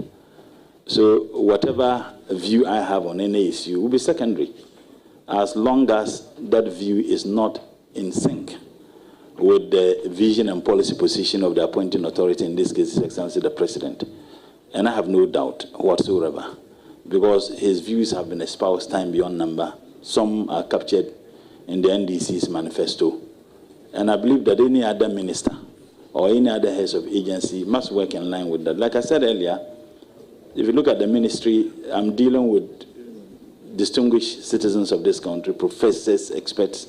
I'll give them that free role to operate as long as their operations are in line with the vision and policy position of His Excellency the President. I will have no problem whatsoever with them. Honorable nominee, the CSR, as you do know, I know it's one of your agencies, right? Yes, it is. You know how important the CSR is? Sorry, Honorable Leader, I consider this to be your third and the last question. Chairman, I'm just asking you. Well, just trying to manage Chairman, if it is the case, you don't want me to proceed, no problem. I thought that I'm an environmentalist. I'm just asking you. No, I want to have a chat with our colleague. This is very important. They are very important issues. These are no controversial issues. They are straightforward matters. Okay, go ahead. Chair, be magnanimous with the rules. Go ahead. In any case, I'm a leader in Parliament. I know. So don't limit me to three questions. I was asking you. Please, with respect to you, know if I we may are trying proceed. to manage. No, let's not debate. Can I proceed? Yeah. Please go ahead. Okay. That's why you're a good man. Honorable Murtala, he is eager to answer my questions. The decline in biodiversity has come up strongly, as one of the red flags issues in terms of our environmental conservation. I don't know what your thinking is going into the ministry. The endangered species, i.e. flora or fauna. What will be your strategy to deal with this concern? Thank you, Mr. Chairman. I don't know, maybe this will be the umpteenth times I'm going to answer the same question and answer a question with the same, It's been asked before. No, I'm saying that, yes, a similar question, and I'm providing an answer that will be a repetition of the previous answers that I've provided. Let me drop that. If it's been answered already, let me drop that and ask a different question, if that is fair. Honorable nominee, we amended the Bui Power Act, and amongst the reason was to input the need for renewable energy. So the Bui Power Act was amended. We have the usage of renewable energy in there. And so that's how come we have the Bui Power Authority and all that. However, we are still stuck with a 10% of renewable energy when you look at the energy mix. And we appear to be proud about it. For almost a decade now, we are still hovering around the 10%. What is your own assessment of this? And what do you think we can do to facilitate the adoption and the usage of renewable energy in our country? Thank you, Mr. Chairman. It's the way to go. We have solar in abundance. Wind, maybe there could be some difficulty. There's some hope. If you take Melcom, is it ice cool? There is this water. I'm told that they're all using solar now. So if we can have a single solar used, at least even starting with ministries and agencies and educational institutions. Of course, the concerns have always been the initial capital that will be, invested into it. But I think that as a state, you must begin somewhere. I remember when we were in Legon, my understanding was that the main street lines to Commonwealth Hall, they were all solar. Even when there was light out, you still have, some visibility. I think that if the state can look at starting with state institutions, Parliament, for example, we can decide that Parliament should use solar. The initial capital injection is huge. There have been instances where ministries are indebted to ECG. The former Minister for Finance is here. He had a lot of difficulty dealing with ECG over the indebtedness of some state institutions. If we begin with that, I think that for me is one way that can help. Renewable energy, in fact, tidal waves is one thing that we can harness the sea to generate some energy. If you go to Kalio, somewhere in Upper West, Laura, the intention was to generate about 10%. But unfortunately, they are generating below 4%. How do we speed up? I mean, even if you have 10%, maybe 15, 20%, that will help in our energy mix. Okay, Chairman, I'm happy he mentioned the Kalio solar farm. But he failed to add that the Kalio solar farm was thought through, initiated, and implemented by the SWAL MPP administration. He should have added that at least. Anyway, my next question, Honorable Murtala, it's about quite controversial, but I know you are capable. Germany is shutting down its coal plant. All over the world, the European world, developed countries are gravitating towards clean energy. However, there are experts who say that Africa should pick and choose. We should pick and choose, and we should know our priority in terms of our unique stage of development. The fact that Germany is shutting down and they are gravitating towards clean energy doesn't mean we should necessarily do that, because the developed world, for want of a better expression, have polluted to be where they are in terms of industrialization. I know how patriotic you are. Would you sparingly, or will you suggest that as a country we should sparingly adopt renewable energy and also focus on building our industry? We should also pollute a bit. Are you for that school of thought? Thank you, Mr. Chairman. I remember when I was in SHS2, I read Arrow of God. Arrow of God. I think that those who are interested in literature, and there's a phrase in it that we are all men. When we open our mouths, we know the men from the boys. We can't, and I see in your question, I see you speaking as a former NOX president, the student leadership. We are all, patriotic, we demand. But when you get into the field of global geopolitics engagement, it is completely different. If you ask me, my gut feeling is that we should not agree, because what percentage of the total emission are we contributing? Those countries indeed are where they are because they had a carte blanche of industrializing. And once you industrialize, you would also be emitting. Because if you look at the countries that are China, United States of America, Europe, the Russian Republic, Brazil, India, they are industrializing. So if you ask me, that's what I would say. But the point is that what will be the consequences? Because when you have your food or your mouth in another man's kitchen, you certainly won't have, they say, we do so, they cut funding sources. It affects not only our, desire to sustain the environment, but it also affects other developmental activities.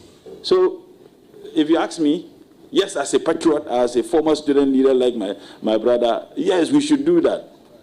But in reality, it will be extremely difficult. Okay. You mentioned China. Just to follow up, You know, most people tend to criticize China about the pollution and the extent of it. However, ironically, what people don't know is that last year alone, China invested more than $2 billion in the area of renewable energy. I mean, better, arguably better than even the Netherlands and some other countries that are noted for investing more in renewable energy. It's a very interesting topic, and I just wanted to tease your mind about it.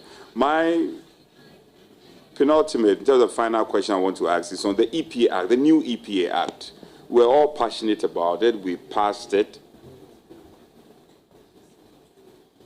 What do you think this EPA, the new EPA law, would cure necessarily? Thank you, Mr. Chairman. It is now an authority, and naturally, authority gives it some powers. I think that the new law gives EPA now the prosecutorial powers now to prosecute. And for me, that is also something that is extremely good. I said we may have environmental fast-track courts to deal with people who violate, certain environmental laws. Now, if you now have EPA, which is now an authority and has prosecutorial powers, I mean, you played a significant role in crafting this particular law. I think that it will go a long way to help. And even if you look at funding sources, it's something that is encouraging. The carbon credits, and maybe this may be my last question. If I'm an afterthought, I think about another question I'll ask you. And that is not being fair to you. I'm being very fair to you. The carbon credit concept and the RED Plus concept has come to stay. And the difficulty with developing countries is capacity. Because we have a challenge, Prof is here, you can confirm. Because we have a challenge with capacity, we are unable to buy into the concept and rake in the necessary millions of dollars that as a country we can have because of the advantage we have in terms of afforestation. And anywhere in this country where you plant, it will grow. I see that as a huge potential, and it's as an avenue we can raise a lot of IGF, for want of a better expression, IGF. What would be your style or strategy for us to enhance our ability to buy into the carbon trade, and Ghana becomes a very important destination in terms of we taking advantage of the RED Plus concept and the carbon trade? Thank you, Mr. Chairman. In everything you do, you need some level of stability. And so we are at advantage. May God forbid, assuming we're embroiled in conflict, like we can say many or some African countries, I don't think that they would have been interested in. And we seem to be doing very well. Professor Hamza's question, he enumerated some of the issues. We have that with Sweden, Switzerland, and Singapore, and many other countries. And it is yielding some. Maybe we need to deepen that and engage such relations with other countries because financially it helps. And it is one of the surest ways we can generate enough resources to support some of the agencies that are engaged in that without necessarily, financing the activities through budgetary allocation of government. Mr. Chair, let me wish my friend who we've been engaging ever since his name came out officially. We've been talking and hoping that things will go well. Just to end on a note that what will you want to be remembered for after your stint of stay in the ministry? Honorable Murtala, once our Minister for Environment. What is the new designation now? Environment and what? Science and technology. What would you want to be remembered for? Thank you, Mr. Chairman. Results-oriented, instilling discipline in the activities of not just the ministry, but agencies within the ministry, and doing everything possible to stamp up corruption. Mr. Chair, I thank you, and I wish my colleague the best of luck. Thank you very much, Honorable Leader. I will now come to my right again, and then, no, he's going to, yeah. So you have the floor.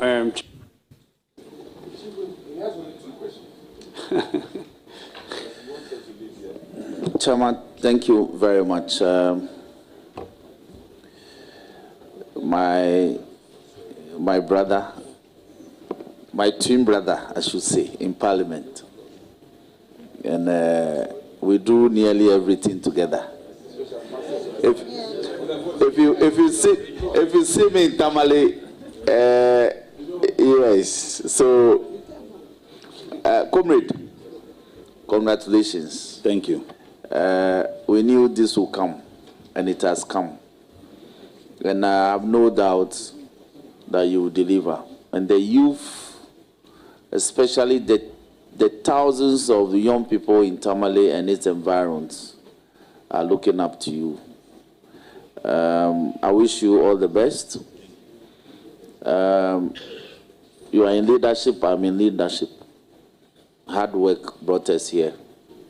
So the youth should know that if you work hard, positive hard work, not any other hard work, but positive hard work, you will always be recognized.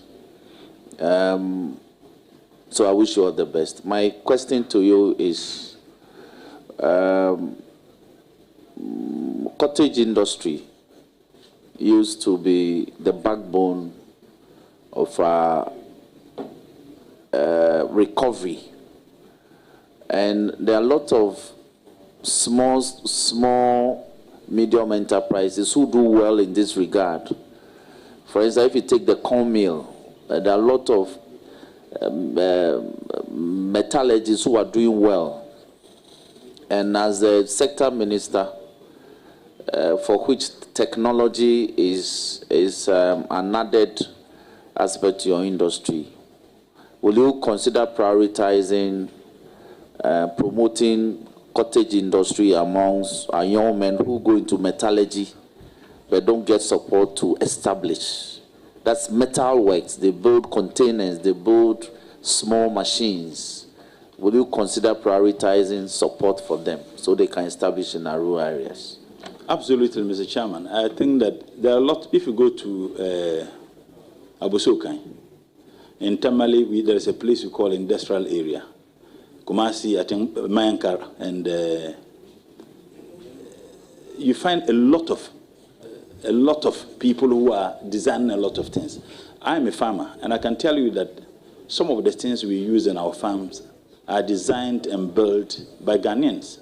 The only difficulty is that they don't have enough capital to be able to build more.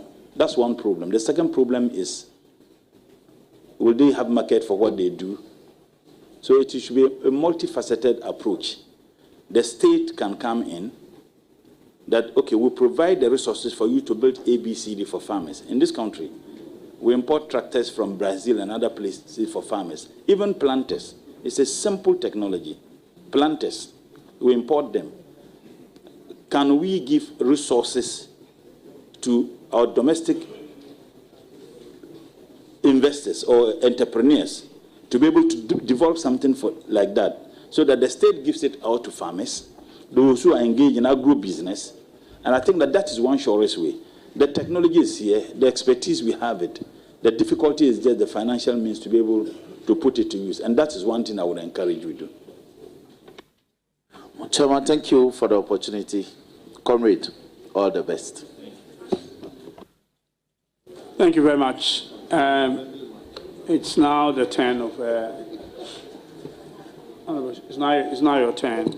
If you are ready, you can go ahead. Thank you. Thank you very much. Congratulations, Honorable. Thank you. Yes, I can see my beautiful daughter-in-law supporting you very well at the back over there. He's very much impressed with your answers so far, and he wants you to listen. But I have a problem. I have picked your CV, and there's no indication that you are married. There's no indication, unless maybe you have to drive me, take me through, and let me. So, do you have? This is a house of record. Are you seeking the permission of the...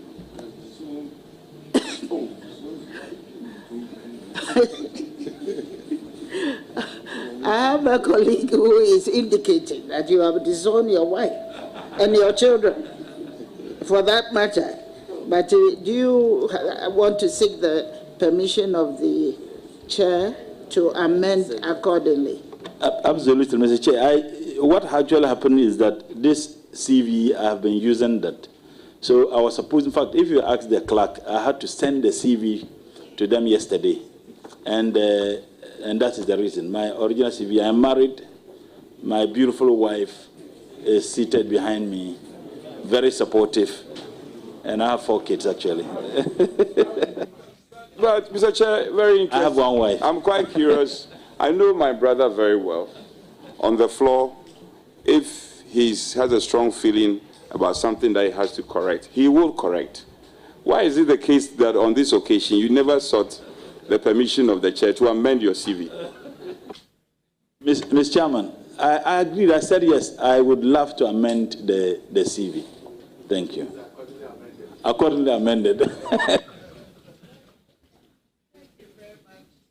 Honorable, thank you very much, Mr. Chair and Honorable Nominee. I've noted that you have undertaken a number of education. In your master's for planning, you had a thesis which read good governance and the execution of development projects at the local governance level.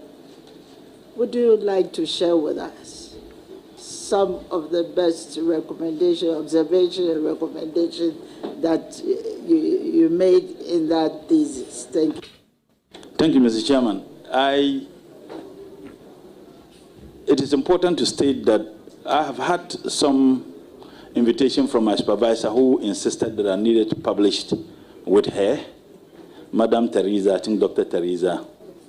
One of the recommendations I made in the work I did when I presented my thesis was to recommend the elections of district assemblies long before the Constitution Commission review came with that particular position. I had done that, which was captured in my CV. And that for me, it was telling. So that was one very important recommendation. And the Constitution Review Commission actually in their report also agreed with the position I took. However, there were some difficulties with the engagement and interactions I had with players. One of the skeptics, the views they have is that if you have the regional minister who is the RECSEC chairman, or you have the DC who is the DISEC chairman, the District Security Committee. Now, if you have a district chief executive who belongs to a different political party, in this case, the NDC is in government, and then if it is going to be elected, I mean, you can tell your guess is as good as mine, depending on the strength of each political party in each district. So the possibility of you having an MPP winning in an MPP stronghold, the elections in terms of the DC they elect is very high. Now, if the president is visiting that particular district, his security and safety will be guaranteed by someone who belongs to a different political party. These were some of the views, but I still think that it can happen. I mean, if our institutions are strengthened and we have confidence in the independence of the institutions, it doesn't matter who is the DC or who is the regional minister, we can still go ahead to ensure the safety and the security. And maybe the suggestion is that regional police commanders and district police commanders should be the leaders of securities within the districts and the region, and not the political appointees. So these were some of the recommendations I made in my thesis. Very well. You have a follow-up? Are you giving the... I commend you highly, not just for the idea, but to also publicly stand by it. I think it's a point of commendation for me. However, you do know that I think a while ago, your party took a position against that. If I'm wrong, you may correct me, but your party took a position against that when the president, former president, was pushing for the election. You can put matters in context. Would you still stand by that at this time, that we should go ahead as a country and elect our MMDCs? Thank you, Mr. Chairman. My party never took a position against it. My party's position was informed by the position your party took in Parliament on the matter. Because I remember at that time, we had no problem going ahead, but you were demanding certain things to be done. I can't specifically remember, but I remember in Parliament, I stand to be corrected. I remember in Parliament, I wasn't in the 7th Parliament, and those who are there can confirm this. But whatever the case is, Mr. Chairman, whatever the case is, Mr. Chairman, you asked me what I added to knowledge, the recommendations I made. And I said that my academic work, some of the recommendations I made was ABCD. It is completely insulated from the position my party took. Granted that was even the position my party took. So if you are now asking me my view, I'm saying that I subscribe to the view that we can have it elected. But there are some conditions that must be met. And I did indicate the concerns certain people raise. And I'm saying that when we reach a stage where we can all have confidence in the independence of the institutions, and agree that the DC and the regional minister should not be the head of either the district security or the regional security, we have confidence in the security agencies, maybe from that time we can be looking at its feasibility or its viability, if you like. So that is my position. Mr. Chair, not to litigate further on this matter. It's not to litigate further. But, Chief Whip, be tolerant a bit. This is a conversation with our own brother. I'm just to put on record, the SYL MPP government did everything, Mr. Chair, that the election of MMDC will be done. And my colleague can confirm that. However, he says there were some conditions.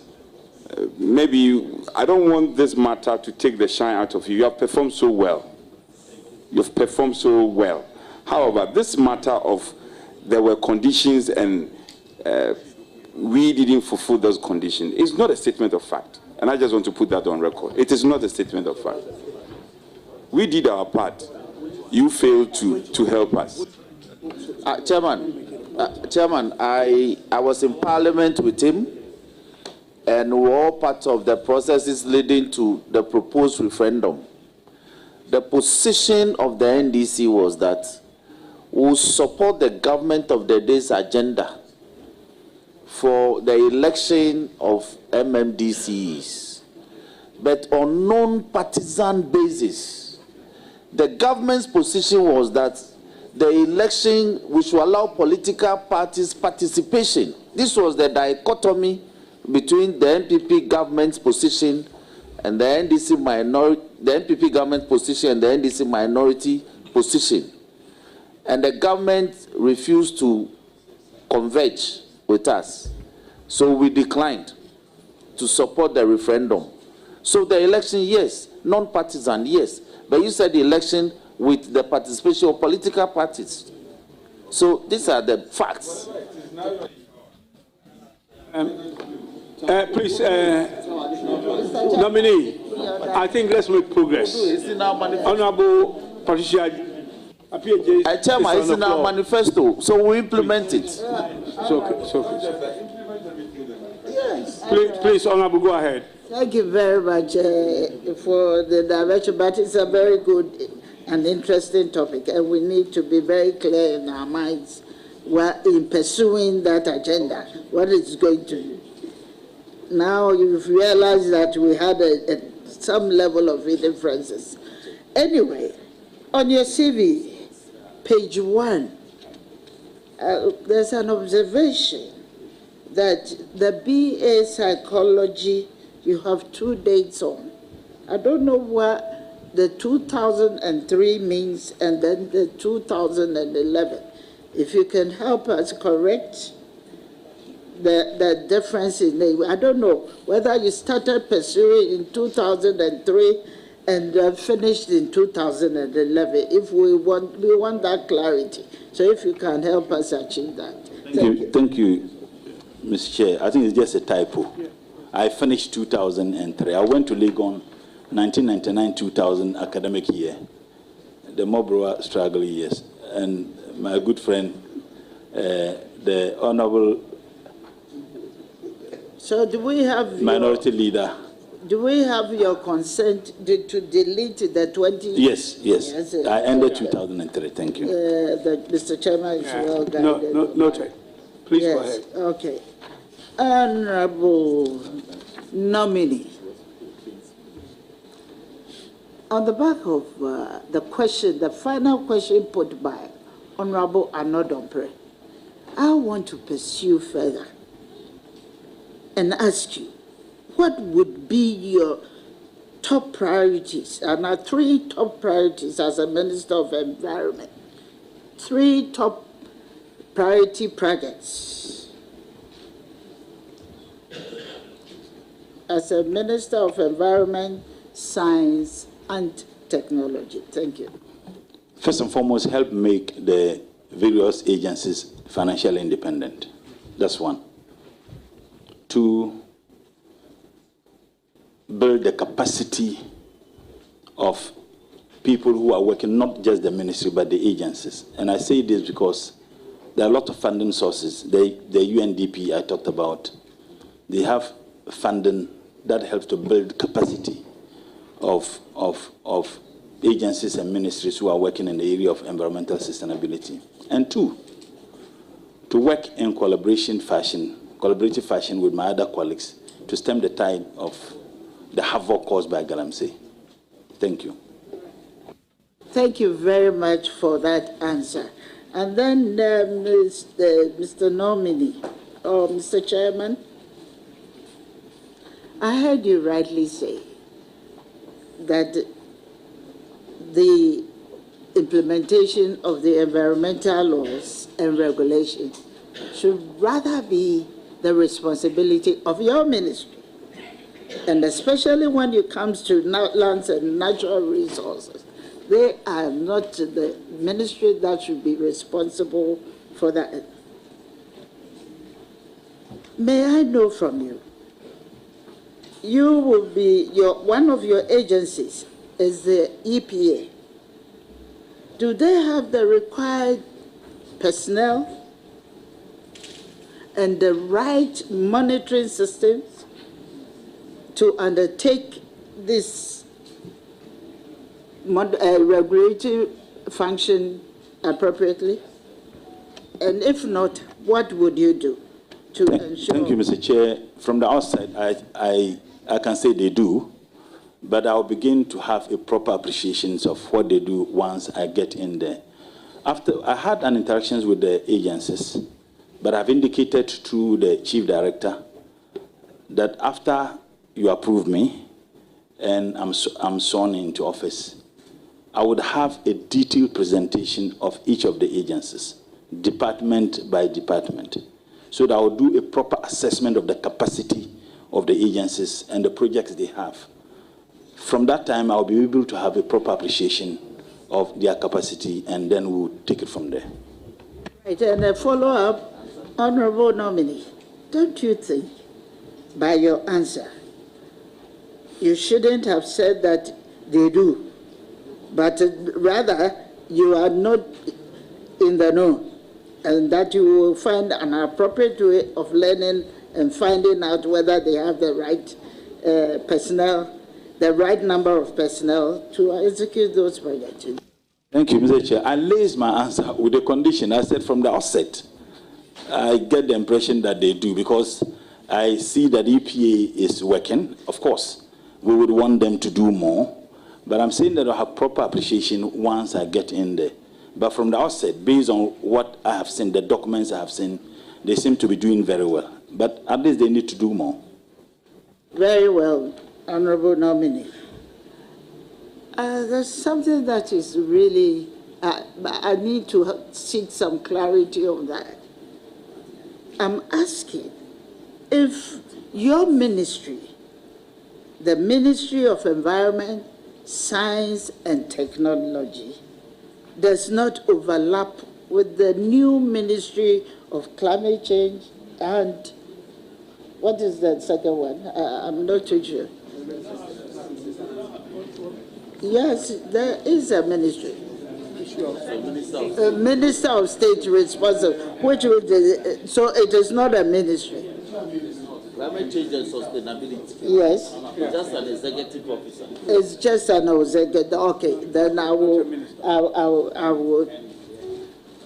and then I will drop my question on that because I felt strongly that there was going to be an overlapping, and it is very important that we look at that one. I've heard you severally mention about funding. Funding is a very critical need in the ministry of which you are going to be responsible for. And one area that I believe that we need to look at is to define and ensure that we set aside a certain percentage of our funds for research. I want to find out from you if you agree with this assertion, and if not, what will be your alternative plan? Because work still has to be undertaken by that ministry. Thank you. I think that the demand that is entirely requested by experts, research institutions, is that if we can devote even 1% of our GDP, if I stand to be corrected, for research funding. I believe that research is not only important, but essential, it's very critical. And I think that the state must take issues of research very, very serious. I'm a research student myself, and I know how impactful research is to our complete, if you like, socioeconomic developments as a state. When proper research is done, it helps even in planning, because you have something, at hand that you can work towards or work on. But when you have research institutions that are bereft of the basic resource funding that is supposed to be given to them to be able to execute their project, you have a problem. So I think that we need to take the issue of research serious, and President Mahama is committed. If you read the NDC manifesto and statements he even made when he engaged some of research institutions, that he is more than willing to give them the needed funding for the purposes of their research work. My direct question was whether we are setting a research fund, setting that fund aside to Mr. Chair, there is already a fund for research. In fact, the act was passed in 2020. And like I said, the government was committed or promised to put a seed capital of 50 million Ghana cedis. Unfortunately, for 4 years, my understanding is that not a dime was put in it because there was a debate, or if you like, a conflict between Ministry of Ministry of Education and Ministry of Health, Ministry of Environment, Science and Technology, as to which ministry handles it. So I'm saying that if the monies were put in it as a seed capital, maybe by now we would have generated more than the 50 million. Yes, I would support any decision or move to put in the necessary money into that seed capital. I would support that. Yes, and you think there will still not be that kind of controversy between the ministries? And I want you to also tell us what percentage of research funding per year GDP should we apply into this particular? I want to specific, if it's possible, when you are giving the nod. Currently, we are doing less than 1%. Less than 1%. I mean, currently. I'm saying a beggar has no choice, but at least let's start somewhere. I'm happy my senior brother is the former Minister for Finance. If I had the opportunity, I would have asked him why they didn't give the 1% which was requested. I mean, if we have more than 1%, that would be encouraging. Honorable, the follow-up is Mr. Chairman, we are relating it to... Mr. Chairman, yes. I came to solidarize with him, but it appears he's inviting me into the discussion. Your nominee And is inviting... I do not want to accept that invitation. Please, you are not unfortunately. invited. You are not invited. I don't want to accept it.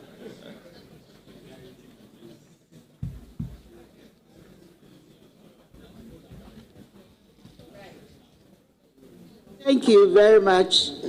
There's also another aspect of your job which I want us to... what plans do you have to promote the use of natural resources such as minerals, forests, and water bodies if given the nod? Thank you, Mr. Chair. I want to say the use, if you could expatiate on that. Yes, you know, we have a very big challenge. We have a very big challenge when it comes to the promotion of our natural resources. You are in charge of technology. You are also in charge of science. And you're also in charge of the environment. And you have to factor all these aspects of our life to ensure that in trying to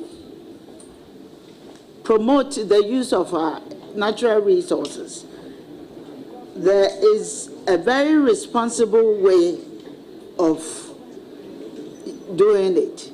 So that is where I am looking at. That is where my question relates to. Thank you.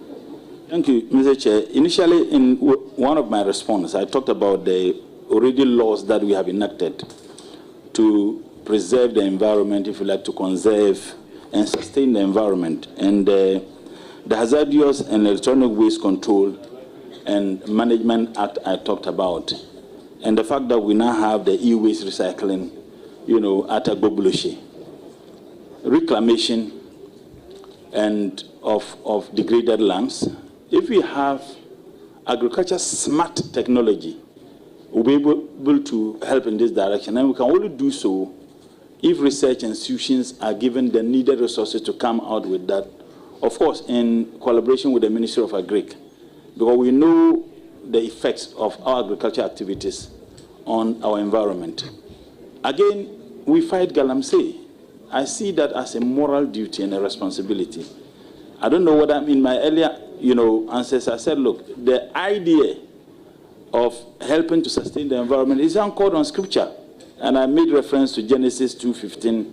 I also made reference to Quran chapter 2, verse 30, where the Lord, and in this case I'm referring to God, entreat all of us to do everything possible to take care of the environment. It's a moral duty. Maybe perhaps our religious groupings, the pastors, the imams, should incorporate in their sermons, their preachings, the need for us all to play a role in sustaining the environment in which we live.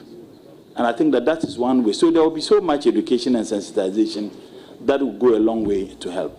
Thank you. All right, thank you very much. My sister, Aja Ladi, touched on how you can deploy our women to assist with waste management. But I see a much broader area.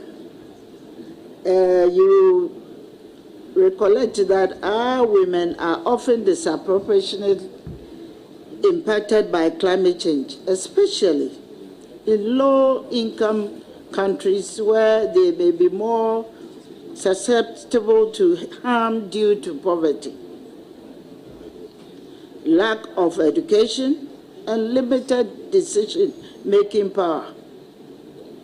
Women may have limited access to resources such as land, credit, and technology, which can limit their ability to adapt to climate change and mitigate its impact. Honorable nominee. what specific policies does government plan to implement to address the climate change and environmental sustainability, especially as regards to women? Thank you. Thank you, Mr. Chair. His Excellency President Mahama made history by nominating a running mate as a woman of substance, a woman, I say, who is more than 1,000 men in terms of her achievement. And I think that it is not for nothing that she was made a running mate. And the good people of this country actually, endorse that. Women have a significant role to play in all aspects of our life, whether environment or agriculture. And I can tell you that I'll do everything possible as far as the ministry is concerned to give women a lead role. You were a deputy minister there, and the information I get there, you perform outstandingly. So when women are given the chance, they deliver. And we would ensure that we make women play a lead role in this journey. Thank you. Thank you very much. Honorable Minister, I have a challenge. And the challenge situates directly in my constituency. In Accra and Kumasi, but in Kumasi, my constituency is where we have the abattoir. Responsible disposal of waste is very much required when you have abattoirs situated in the middle of the town. There is a technology that can be used, and at the same time, the output will be commercially useful as a society, if given the nod. Honorable Minister, how are you going to ensure that the abattoirs in Accra and Kumasi will embark on this responsible waste disposal? As I speak now, if you go around my constituency where the abattoir is at this point in time, I don't think you can breathe well because of the stench that comes out. What would you recommend as a solution or a technological solution to address that particular issue? Thank you. Thank you, Mr. Chairman. Honorable, you indicated that there is a technology. Yes. I indicated to you yesterday that I shall be engaging you. As a matter of fact, I've engaged several other, players in the industry. The former minister, I spoke with him on phone. I had a discussion with you. You are my mother. I'll come and sit with you to see how we can all together exploit that technology for Mother Ghana. I know you are a patriotic citizen, so we'll do that. But self-discipline is also very important. There are laws and regulations governing the conduct of anybody in this country, including those who operate the abattoirs. We must ensure that they adhere to those regulations. But we'll look further into some of the technologies and see how we can harness it to be able to solve some of these problems. Thank you. Right. Much. Mr. Chairman, women in science is something that is very much required if we want to achieve our sustainable development goals and ensure the inclusion of women in addressing climate actions and all other actions. What would be your best approach to ensure that we have equal numbers of women? Maybe I shouldn't use equity, I should use equality, but equity. We have an appreciable number of women and girls undertaking science in school. Thank you. I think that the STEM, like I said earlier, is not only important but essential. And my earlier suggestion is that if we can incorporate STEM education at all levels of education, curricula of all levels of education. One thing I've observed as a trained teacher, at the lower primary, you may have the numbers of girls and boys the same. Sometimes the girls are more than the boys, particularly in rural Ghana. But as they progress, the number of girls, reduce, and then the boys will have that. And in some communities, unfortunately, they feel that girls are not supposed to go to school. There's a profound socio-cultural, aspects of our life that hinders the growth of girls, particularly in the area of science. I have 2 boys, 2 daughters, and they are wonderful girls. And I will do everything possible to assist them, just like I assist the boys, to be able to unearth their enormous potentials. So if you introduce or incorporate STEM education at all levels, and maybe emphasize the need for girls to be able to bridge the gap between boys who excel in the sciences and mathematics and engineering, so that the girls can catch up with. I think that is one thing that will help. We have an affirmative law in Ghana now. How do we harness that law to ensure that the implementation or enforcement of it yield the needed intended results? Unfortunately, we may have laws, but the ability to enforce the laws for the purpose for which they were crafted, for me, has always been the challenge. Maybe that is one thing we need to look at, and we need everybody to be engaged, particularly Parliament. Right. Thank you very much. That you brought the issue of affirmative action. And I don't think anybody has to implement that, apart from you, the sector ministries that are being put in place to do that. And it will require special funding to be able to also implement these things effectively. But one of the areas that I want us to look at is the promotion of science. I don't know, Honorable Nominee, whether you are aware that UNESCO has a special project to ensure the enhancement of women in sciences. I'm not sure. I'm asking, do you have any such idea? Thank you, Mr. Chair. Not only science, even in cultural education, I know UNESCO, and UNESCO have had that for a very long time. When I was the Secretary General of the All Africa Students Union, I had the opportunity to have attended UNESCO conferences, and that bordered so much on how we could bring women to equal par, if you like, with men, in terms of science education, in terms of culture, in terms of many other things. So I do have some understanding of what UNESCO does with regards to women. Thank you. Then I am going to engage you so that we'll find ways of ensuring that we can enhance the women or girls' participation in science subjects, and also be able to apply technology to the common things that we do on an everyday basis. You realize that women are managers of the home, even the food that we eat. If there are scientific way to prove that certain food will inure to a good health, that one can be promoted. So I believe that I'm not preaching. I'm preaching to the converted. That's what I'm saying. I'm preaching to the converted. So I want you to take a cue from that. Honorable Nominee, I know if I have to and ask you questions, you talk, you speak till we all go to sleep. So I'm going to end here because you love speaking and you are always I'm going to end here. I wish you well in your future endeavor. Thank you. Thank you very much, honorable members.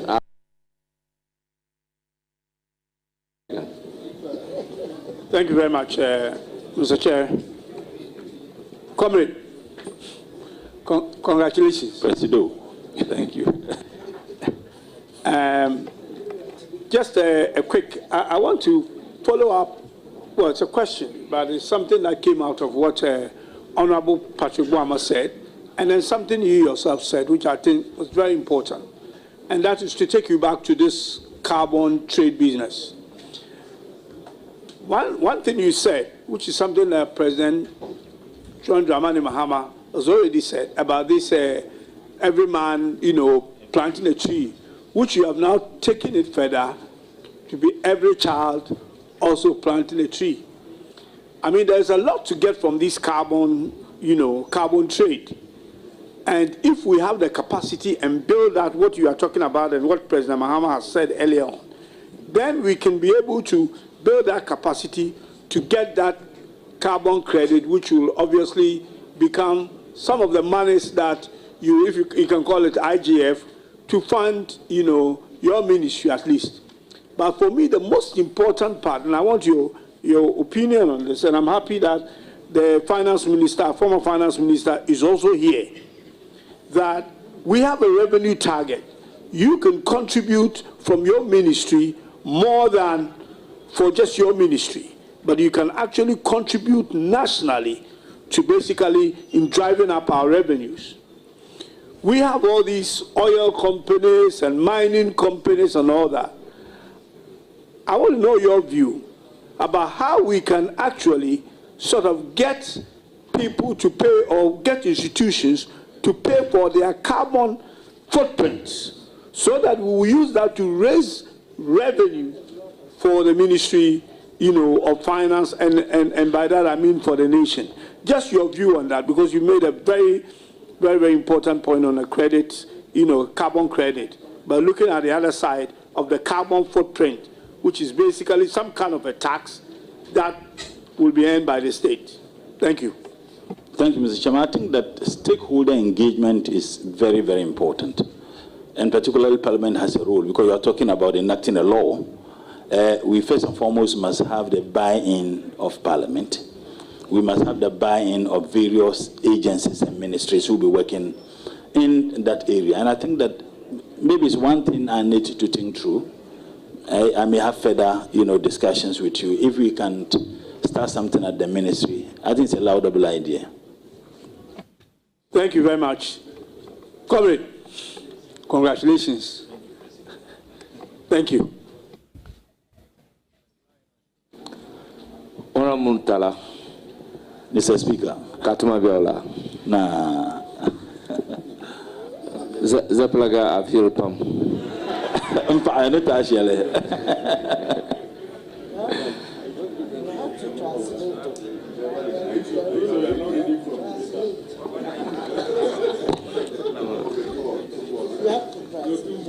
Honorable Murtala, they said I should go 2 more sentences. And you know what I'm likely to say? You to say it. I shouldn't say it, eh? No. Okay.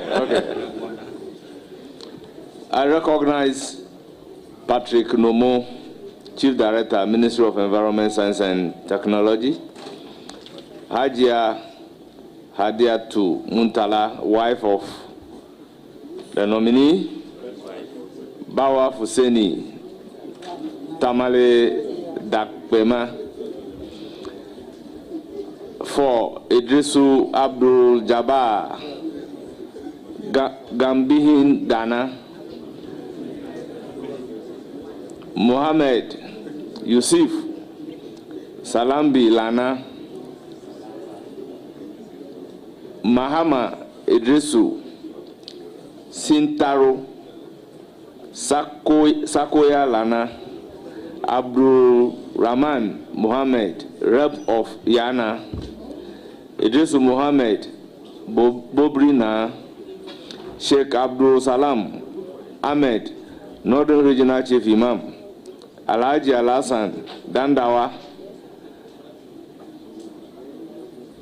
Dukcho Yakub Isa.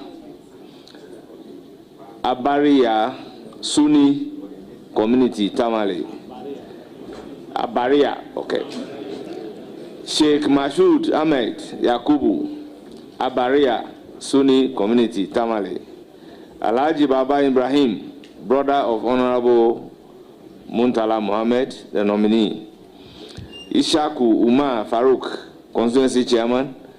Abdul Mumin Al Hassan, Northern Regional Vice Chairman, NDC. Alhaji Bewa, Northern Regional Vice Chairman, NDC. Alhaji Michel, Northern Regional Imam of NDC.